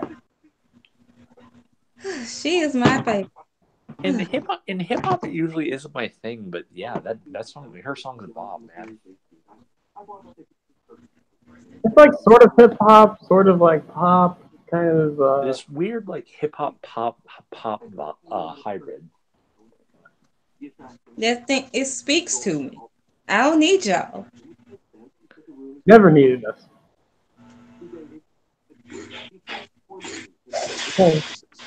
Okay, those whip sounds. Against the wall, the pressure's building, but no, I will never fall. Instead of trying, they hear me roar, and now I see that I'm way better than before. I never need to do it. Dang it. I'm living large now. I never needed you at all. Think I'm fall down. I'ma watch you fall down. I'm living large now. I never needed you at all. I never needed you at all.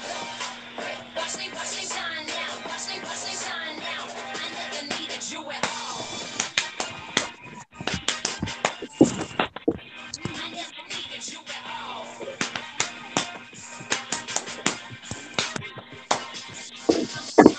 Ladies and gentlemen, this is the TPA intermission. We will be back with you in 2 minutes.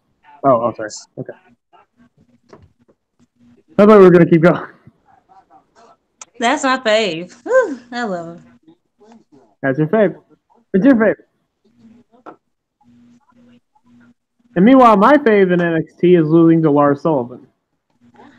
Ooh, Can we talk about this fucking dipshit? y'all tackle the Lars Sullivan thing, and I will go to another. I will happily tackle this Lars Sullivan thing along with everyone else here. Okay, first of all, I understand. Okay, the tapings happened before all this shit came out. Okay, I get it. First of all, yes, I know Keith Lee is not going to get handed everything right away, as he shouldn't. He should be coming up through like months and months and months. But then again, Kevin Owens, I mean, we've seen that Kevin Owens came in like fucking wreck shop. We've seen everybody come in wreck shop. Nakamura, Samoa Joe, etc. Why not Keith Lee? And here's the thing. I'd be fine if like you build him up more. Here's the thing. Keith Lee has barely beaten anyone of value since he's come in. He's beaten jobbers. He's beaten Kona Reeves, for God's sakes. Yes, he should. If he can't beat Kona Reeves, he might as well not wrestle. But dude, can you at least let him fucking come up just a little bit more with how ungodly talented he is at everything he does? He could be the face of your company, and you have him lose to an overrated overhyped. Honestly, here's the thing. I used to be kind of a Lars Sullivan fan. I saw some potential, but first of all, the match with Aleister Black, one of the worst takeover title matches in recent memory. I'm sorry. I'm sorry. Well, You're not wrong. You weren't. Lars Sullivan didn't show me anything else new. He's the same guy as he was a year ago. Even outside of that, we have the shit that came out about like a day or so, like after like that match was done. Around there, we got, and it wasn't just one day. It came in just. It seemed like every day for like 3 or 4 days, it was just something else about Lars Sullivan. This little thing he did from 2011, this little forum he did because he's such a fucking wrestling nerd. He's worse than we are. And what was the first thing that came out? I think the first thing that came out was something about internet dweebs and CM Punk being overrated. Pull up the actual thread. Let me go pull up the actual. There's so much. There's so much. I don't know if the racist part came first, the homophobic part came first, or the. I don't even know. But and yes, he's 20. He was 21 years old. It was in 2011. Things changed. He's not the same guy anymore. He's okay. I wish I could bring up the tweet, but there was this thing. It was, and people do this all the time on Twitter. If there's a bad flight, if they're not taken off at the proper time, if some bullshit's going on with the pilot or whatever, and there's like some kind of complication, you'll see some wrestlers, subtweeting or tweeting about. No. I got the actual. I got that. I got the actual tweets you're talking about. Oh, thank you. Okay, yeah. So Ember Moon was just being like, okay, well, I mean, if you have the, well, you pull up the tweet, but basically Ember was like, I'll read his subtweet that he had. This was a year ago, by the way. He said, William Chesterton here. Lars would like to say that he will never use Twitter or any social media platform to complain about an airline, a cellular telephone service provider, bank, or anything of the sort. Lars baby post. Thank you, WC. What a great man you are. Congratulations. You're not going to do that. Great. Subtweeting about Ember Moon when she was airing out her grievances about the Delta airline and all that stuff. I'm sorry, but some airlines suck. I'm sorry. Some airlines can get their shit together, and Ember Moon and wrestlers on these flights are fucking busy. They need to get shit. They need to get somewhere in a hurry. Anyone that's saying that people change, like he changed, this happened June 26th of this year. And this snotty motherfucker. Like, first of all, using his shoot name as if it's like a representative of Lars. Like, first of all, this motherfucker's in his own goddamn gimmick. It's the dumbest thing I've ever heard. First of all, being like, William here representing Lars. Shut up. Like, you don't even need to say anything else. You already sound like a pompous asshole. So Ember comes back with, good for you, Lars. I remember when I had that mentality. But I also remember being treated less than human. He comes back with, this is William Chesterton, his representative. Lars would like to say that there are far more severe challenges in life than a difficult flight or more confusing at the bank. Less than human, you feel? Please take a look at all the feminine lack of human rights around the world. A white man telling a black woman how to feel. Then she comes back with, like I said before, I remember when I had that mentality. And in no way, shape, or form am I comparing my problems to those that you mentioned by any means. But she never mentioned those problems to begin with. The way I feel is that I'm being treated is exactly that. Don't judge others just to make yourself seem high and mighty, bud. Thank you. A white privileged man is judging a black female for just airing out her grievances about the situation. He's the one to bring up horrible shit going on in the real world. So yeah, he did that. He was saying some racial shit. Basically saying black copy and paste. Oh, now you don't want to say anything about it. Okay, all right. You don't want to say anything about that situation, Ashton, but yet you want to just open your mouth about the Lars Sullivan thing. Okay. He's changed. How do you know? Okay, so he said some racial shit, some homophobic shit. He said some stuff about Ring of Honor and how stuff about Jeff Hardy being a crackhead and said Bobby Lashley, like all this fucking I mean, shit. I feel like I need to elaborate on the racial stuff because not only was it racial, he mentioned like the years of slavery and how basically black people are throwing a pity party over it for shit that Yeah, happened. No, like yeah, like no. I want to hold you fucking accountable for you being more privileged over me and that you saying and believing all these fucking stereotypes. Everything. Everything. if you guys want to be a fan of him as a wrestler, fine, no problem. But don't defend the shit. What's the point of defending it? Shit. Like what benefits you from defending something like just because you like him as a wrestler? Look, there's wrestlers that I do enjoy watching that are shitty fucking people. I mean, fucking Benoit, for God's. I mean, now the Benoit thing is more complicated. The fact Okay, so that he murdered his wife and kid. okay, I got the one. I got the real one.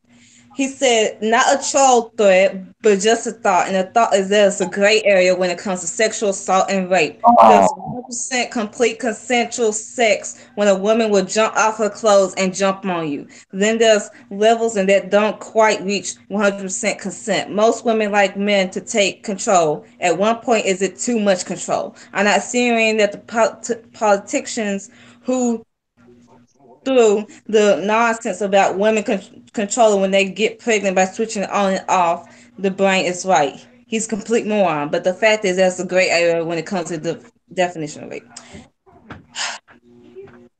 I'll say this once, and I'm going to say it one time only. Consent. If I say no between the before or during sex, you better stop. If I'm not in a mentality of giving you consent, you should not be having sex with me, and that is fucking rape. There is no gray area. just because they want to have they want to have sex. Okay, fine. But if you want to do certain things during sex that they don't want to do, they have all the right to say no, and you get the fuck off. There is no gray area, and of course, it's a man saying this shit. Of fucking course. And then here's the black thing. He says some blacks want to take advantage of their great grandparents' misfortunes and they want a piece of the pity pie. Instead of taking some personal responsibilities, they choose to attack the white man and say that they must take care of. No, I don't want you, a white man, to take care of me financially. I want you to be held fucking accountable and be fucking educated on the fucking issues that's going on in the fucking world. That's what I want.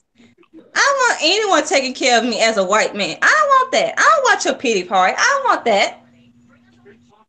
And then he said, Black Panther Party, those guys are the epitome of racist clowns. When immigrants, particularly of the illegal persuasion coming from our neighbors down south, hear that we are land of the free, to them that means they get free stuff. There is a clear racial divide among the races. The Democrats essentially bribing minorities for votes is the root cause of these problems. So many others. Then he says, "Not yeah, that's the vape thing again." Yeah, and then he said Jeff Hardy, he's a drug junkie. He's a spot monkey with no real wrestling ability. He sucks on the mic. The reason he's popular is because little kids and ugly female wrestling fans. Well, I guess I'm ugly then. Cheer for him. Lars is gonna call someone ugly. Okay. Yeah. Yeah. Okay. Oh, and James found this too. He said, if we're going, this is again Lars. If we're going all scientific facts, obviously we're the Hispanic or Black women who pops out the most babies at the youngest age, Hispanics, followed by Blacks. Why do 50% of Black women has STDs? Sluts. Never mind the fact that like I don't know the numbers, but like the rates of the rates of women getting raped, I'm sure Black women are probably. Can someone just stiff him already? Thank you, Jeremy, for sending me that because I'm going to have to go in my mode now. I'm going to have to go in it. Can someone just stiff him? Well, Joe popped. James sent a tweet last night out there and it not last night, but more After NXT happened, right? And Keith Lee lost to Ross Sullivan. He sent out the following statement. Triple H has the racist beat Keith Lee. Have a racist scumbag defeat a black man with talent. Cool. Sucking Ashton, okay, wanted to immediately comment and said the following statement. Dude, I thought 9/11. Wait, your jaw popped? Oh shit! Ow! Oh, Oh, reverse. Dude, that sucks. Oh fuck! what you do? Ow! Nothing. All I did was yaw. Next thing you know, pop happened. Next thing you know, I'm a pop jaw. Ow. Oh God. Want me to let you have time to yourself real quick? Well, yeah, take care of that. Take care of Yeah. that. So Ashton says, dude, I thought 9/11 was an inside job up until 2012, 2013. People changed. There's literally no proof of laws being racist as a fully formed adult. The shit that people dug up was from when he was 19, 20 years ago. Okay, let me put this statement to bed. How do you know, Ashton, that laws changed? Has laws put out a statement ever since all this shit came out, apologizing and saying that he has been a changed man? He actually done research that he was a different person back then, and he actually knows what. Because as of recently, June 26th, when the whole Amber Moon thing happened, as far as I'm concerned, he has not changed. He has not put out. Him not putting out a statement proves that he doesn't care. So are we supposed to say the same thing about Hogan since he said in 2007? Like where do we draw the line? Where do we draw the line? And no matter, and he wanted to use the excuse of like basically blaming everyone else for what Lars did and not holding Lars fucking accountable. Basically with the shit that people dug up was from when he was 19, 20 years old, like years ago. I don't give a fuck who bring it back up. He put it out there on the fucking internet that shit was gonna come back to fucking haunt him. Whether it was a joke or not, whether he meant it, and he still has not apologized for I it. don't know. That sounded like he meant it. Like, especially with the black people pity pie thing. That sounded like he fucking meant it.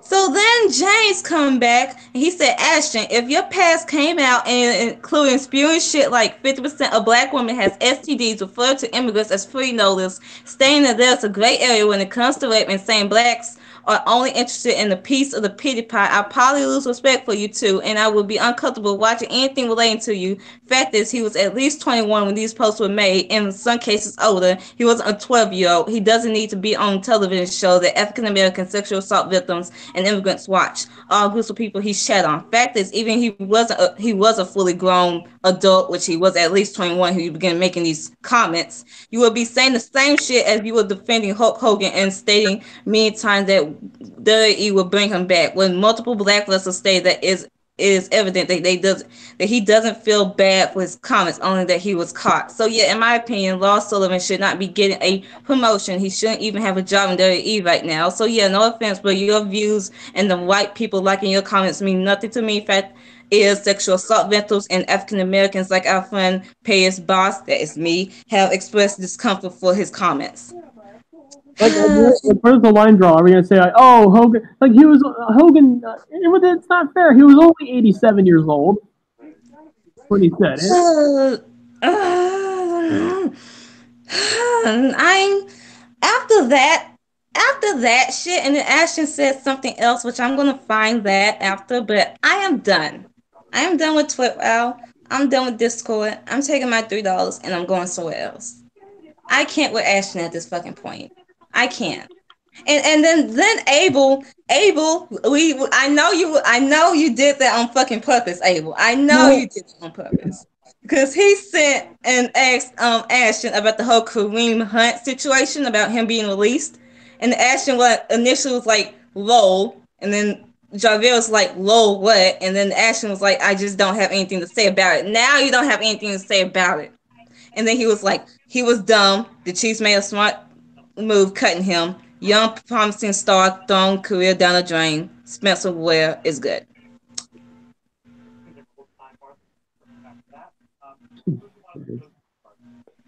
I am sick of this man. This white privileged man who clearly does not do his research on fucking race issues, on black issues, on minority issues of any fucking sort, but yet he wants to comment and fucking diminish anything. Like, look, remember the whole hair situation a month ago? And that's the reason why I still have not gone back to a Twitter live recording in which the whole, like, I was saying don't touch any black woman's hair, period. And then he wants to be like, don't touch anyone's hair. No, by you saying that, you're diminishing all the issues and all the things I was telling you that's going on with people, with white people touching black women's hair. If I wear my hair in weave, I'm fake. If I wear my hair out as natural, it's dirty. If I wear it in braids, it's dirty and it's a ghetto. If I like any fucking way. So when I say don't touch my hair, I mean you don't have any power of fucking say over it. And then he want to come back with this whole all lives hair bullshit. All lives hair. Like, no, on my fucking issues. And then when John tried to explain it to him after I left, all the fucking issues of about black women when we had to go through our hair issues and fucking society. What did Ashton do? Apparently, what did he do? What did he say? He said the same shit as he did last time. No, he immediately shuts it out and says it again.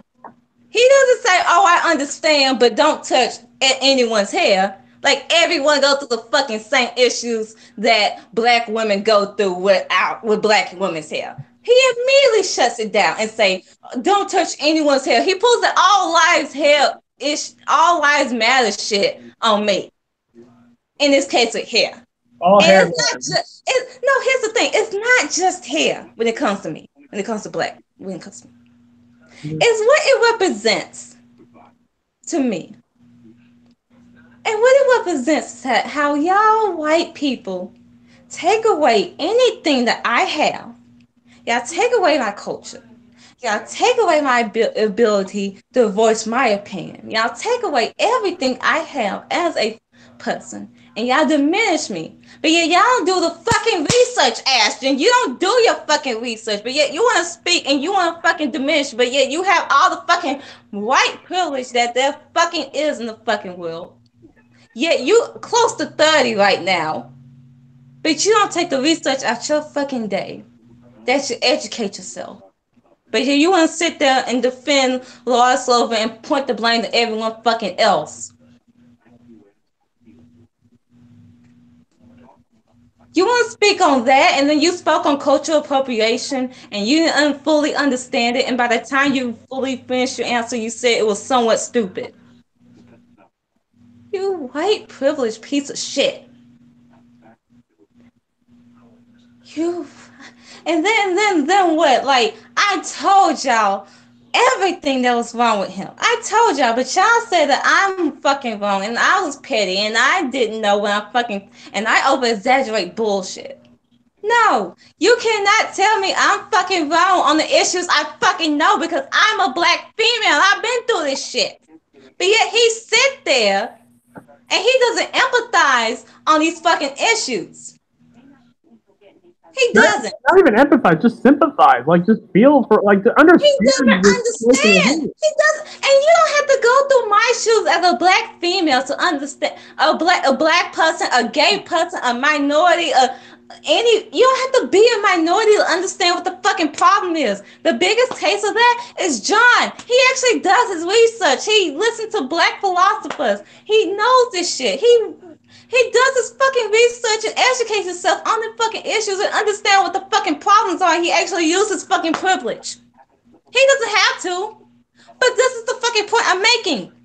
If you actually want to make change, and if you actually want equality that apparently Ashton does, but no, he doesn't. He preaches that he does, but no, if he says statements like this, no, he actually doesn't. No, he doesn't. He acts holier than thou and condescending. But he is not actually wanting change.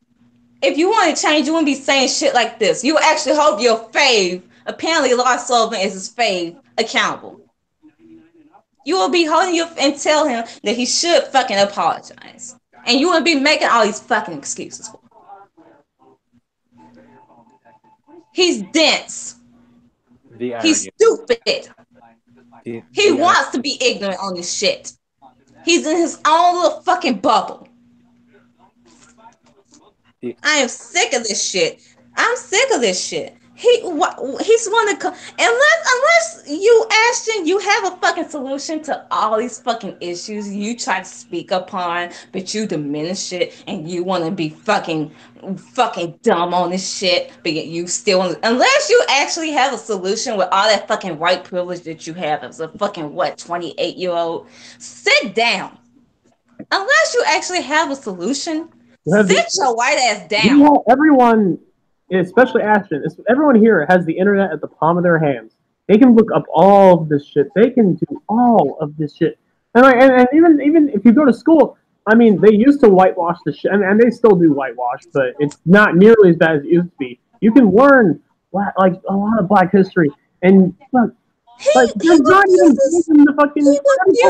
to listen because he wants to remain his fancy where he claims to support equality despite being complacent. That's the worst type of person, or worst type of white person that is. When you fucking complacent, but yet you claim to be all for equality, but yet you don't do shit with your fucking platform and actually educate yourself and do something. That's the worst type of white person. You have racist white people, but yet you have the complacent white people. Okay, Asia, you know that Rage Against the Machine song I showed you today? Know Your Enemy?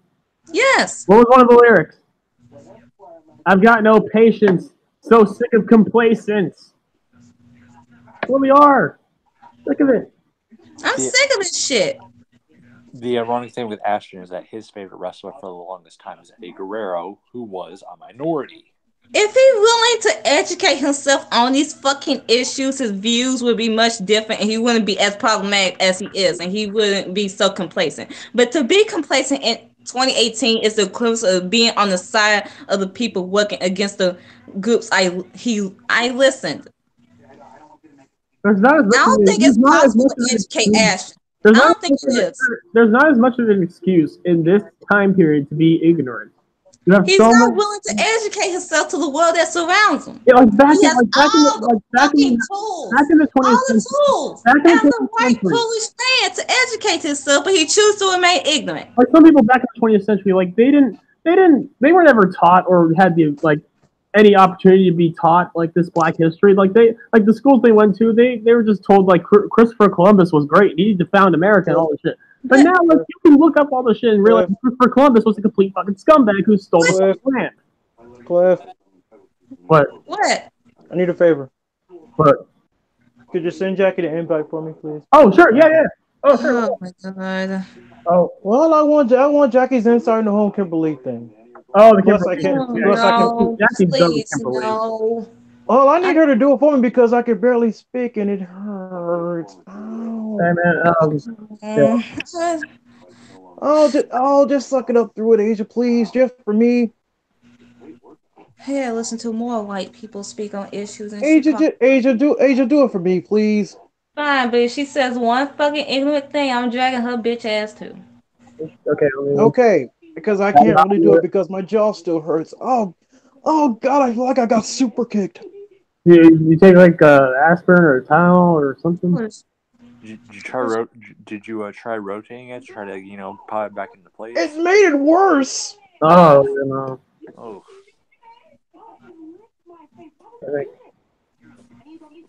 So I was just walking down the hall trying to see if my mom needed any water or anything. I yawned, and next thing you know, I heard this pop, and now I have this pain in the right side of my jaw. Let's just get her in here, and then I'll. Oh God, I feel like I got hit in the face by Suzuki. Hurry, oh God, is this what being trained by Suzuki feels like? Oh God. Yes. Ask Kawato. Oh, no. Ask Kawato. And you've been asking for it. You wanted to train with Suzuki. This is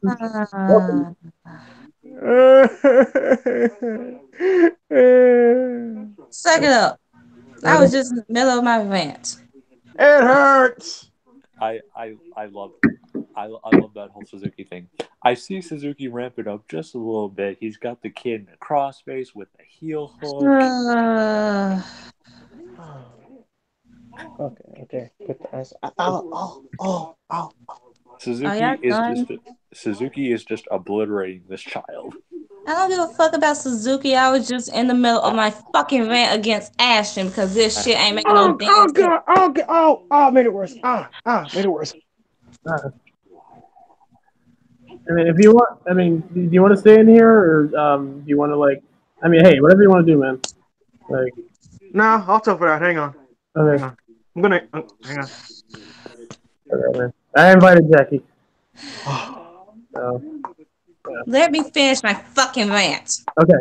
Because I'm sick of y'all interrupting me. When I'm saying what the fucking issue is with fucking Ashton, he's saying all these problematic ass statements. So much better. How you gonna sit there with your white privilege, a white privileged man, and defend Lawson and not even hold him fucking accountable? Hold y'all face accountable. Suck it up, Jokers. Let me finish. She's hurting, man. Y'all don't want to hold no fucking accountability. And let me get to especially accountability when it comes to Kimberly. Okay? We know Abby Lath that was in the Mae Young Classic last year. The first Mae Young Classic, right? Right?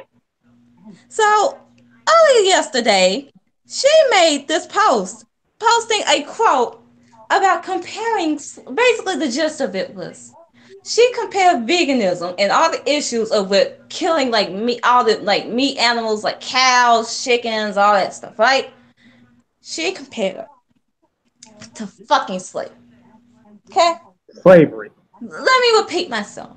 She compared veganism to fucking slavery. Compared killing cows Killing cows to fucking slavery. to raping their women and killing them if they don't do what they do. So she posted that, right? Then Mia Yim, oblivious to me, I didn't even know about this post until Mia Yim said something about it on Twitter. She was like, I heard someone compare veganism to slavery. I was like, what? Then I see the post on my timeline. And I'm like, what the fuck? And then everyone started dragging her. And what did she do? Instead of immediately issuing apology and saying, what the fuck? Like, I'm sorry and all this shit. What she did today. She went on a blocking spree. And then she went on fucking Instagram, right? Right? And then she called us trolls. She called anyone and said this post right here. Dear vegans, someone go get the violin real quick. She said, you dealt with a lot of grief, both online and offline, from trolls, peers, families, even friends. You got questioned, challenged, laughed at, yelled at, told y'all never be able to change anything. You will. You're making a difference. All of us. That means you too. No matter who you saying otherwise. You're helping build a better future. Thank you, every one of you. Keep going. I'm playing sad music.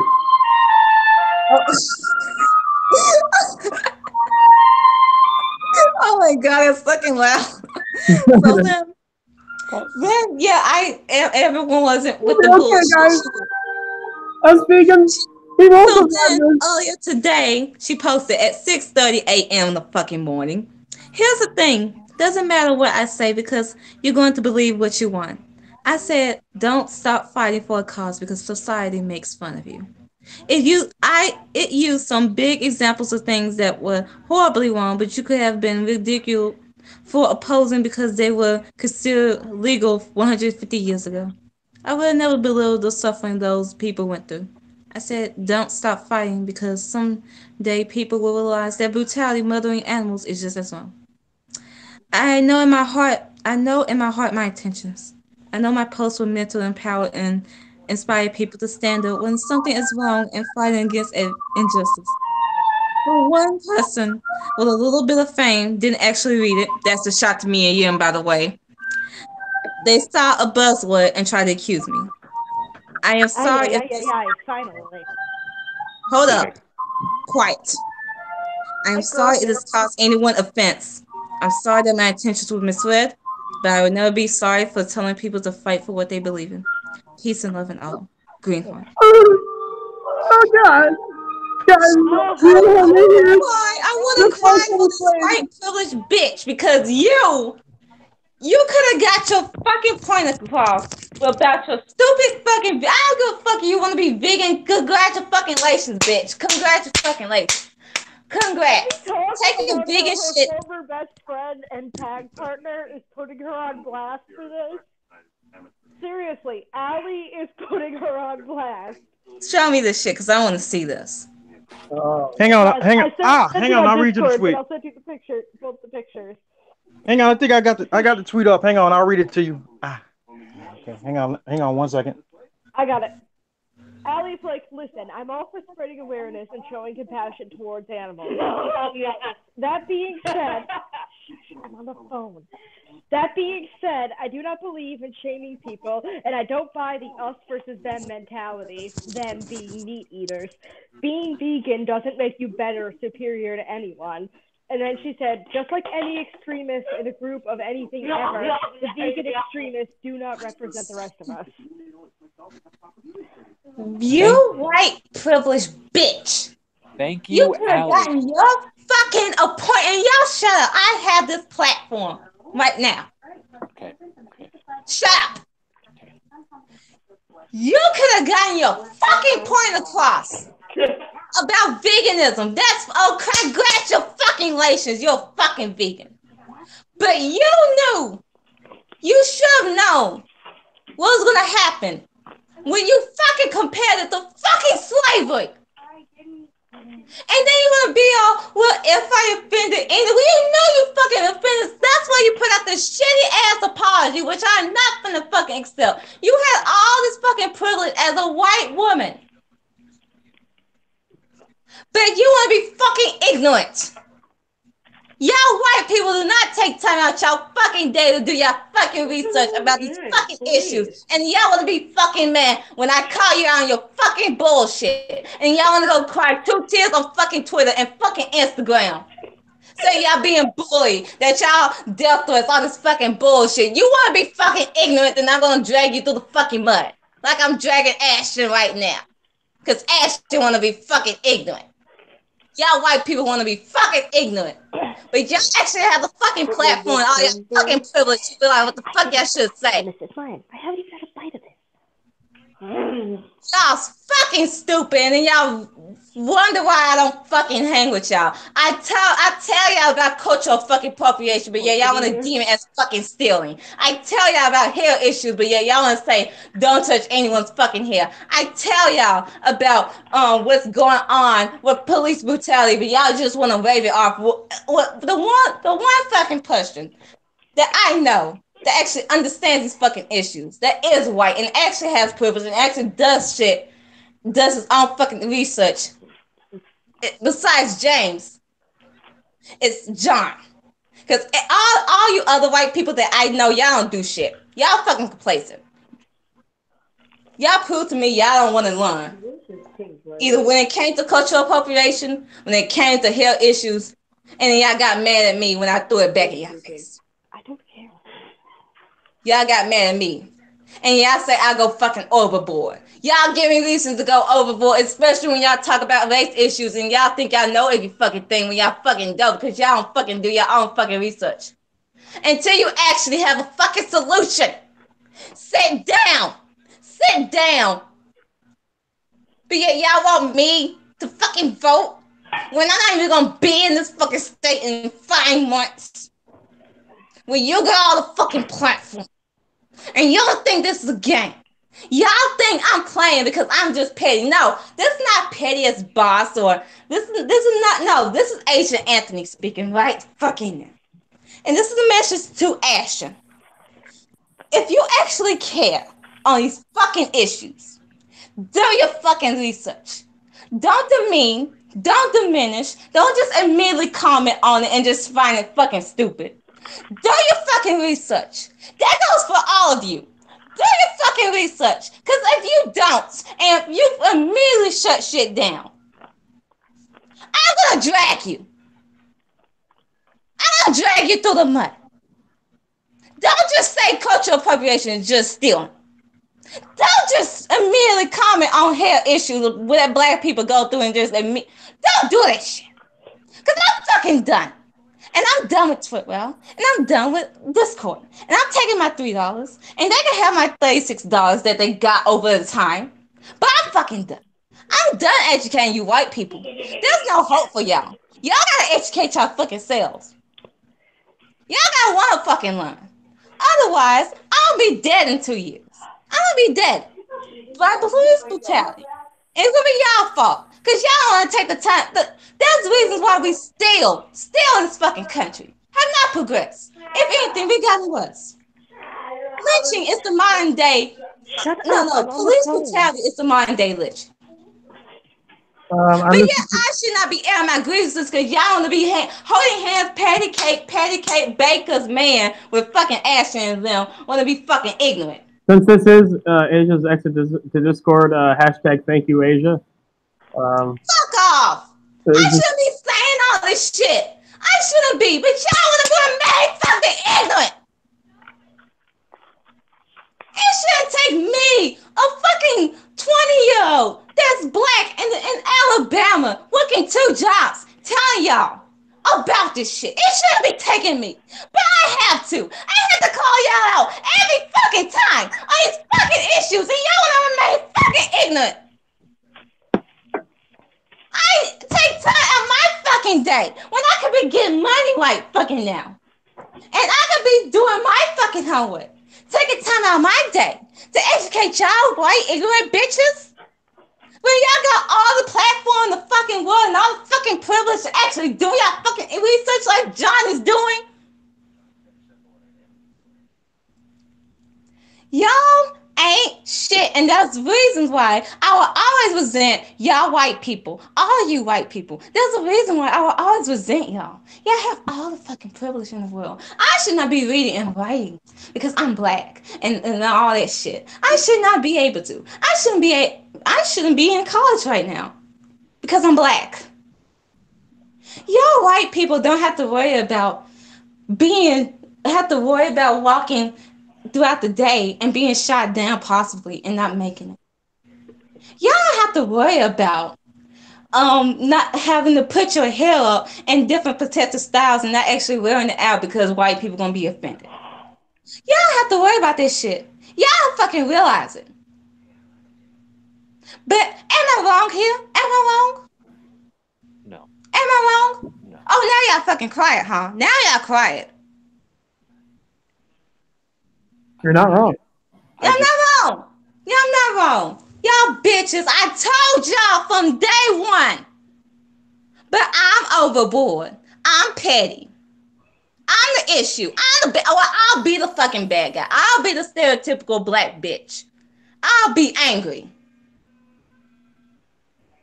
I'll be that girl. And then I'll be dead. I tried with all y'all white bitches. I'm sick of y'all. Have y'all privilege and then just choke on it. Now let's just end the fucking show. For the TPA podcast, this has been Cliff. And you can send this to Ashton too if y'all want to be fucking messy. Y'all can send this shit to him. This has been Cliff. This has been Asia. This was Jackie for a little bit. Thank you, Jackie, for coming in. This has been. You're welcome, I guess. Jarvis was here. He's going through a pop jaw. Wish him the best. I dare y'all to fucking laugh. And we will see you. Do y'all fucking research. That goes for you too, Jackie. Do your research. Do your research and have a great day. Scratch ass and get glad. Team petty asshole. I hate you, white people. Recognized.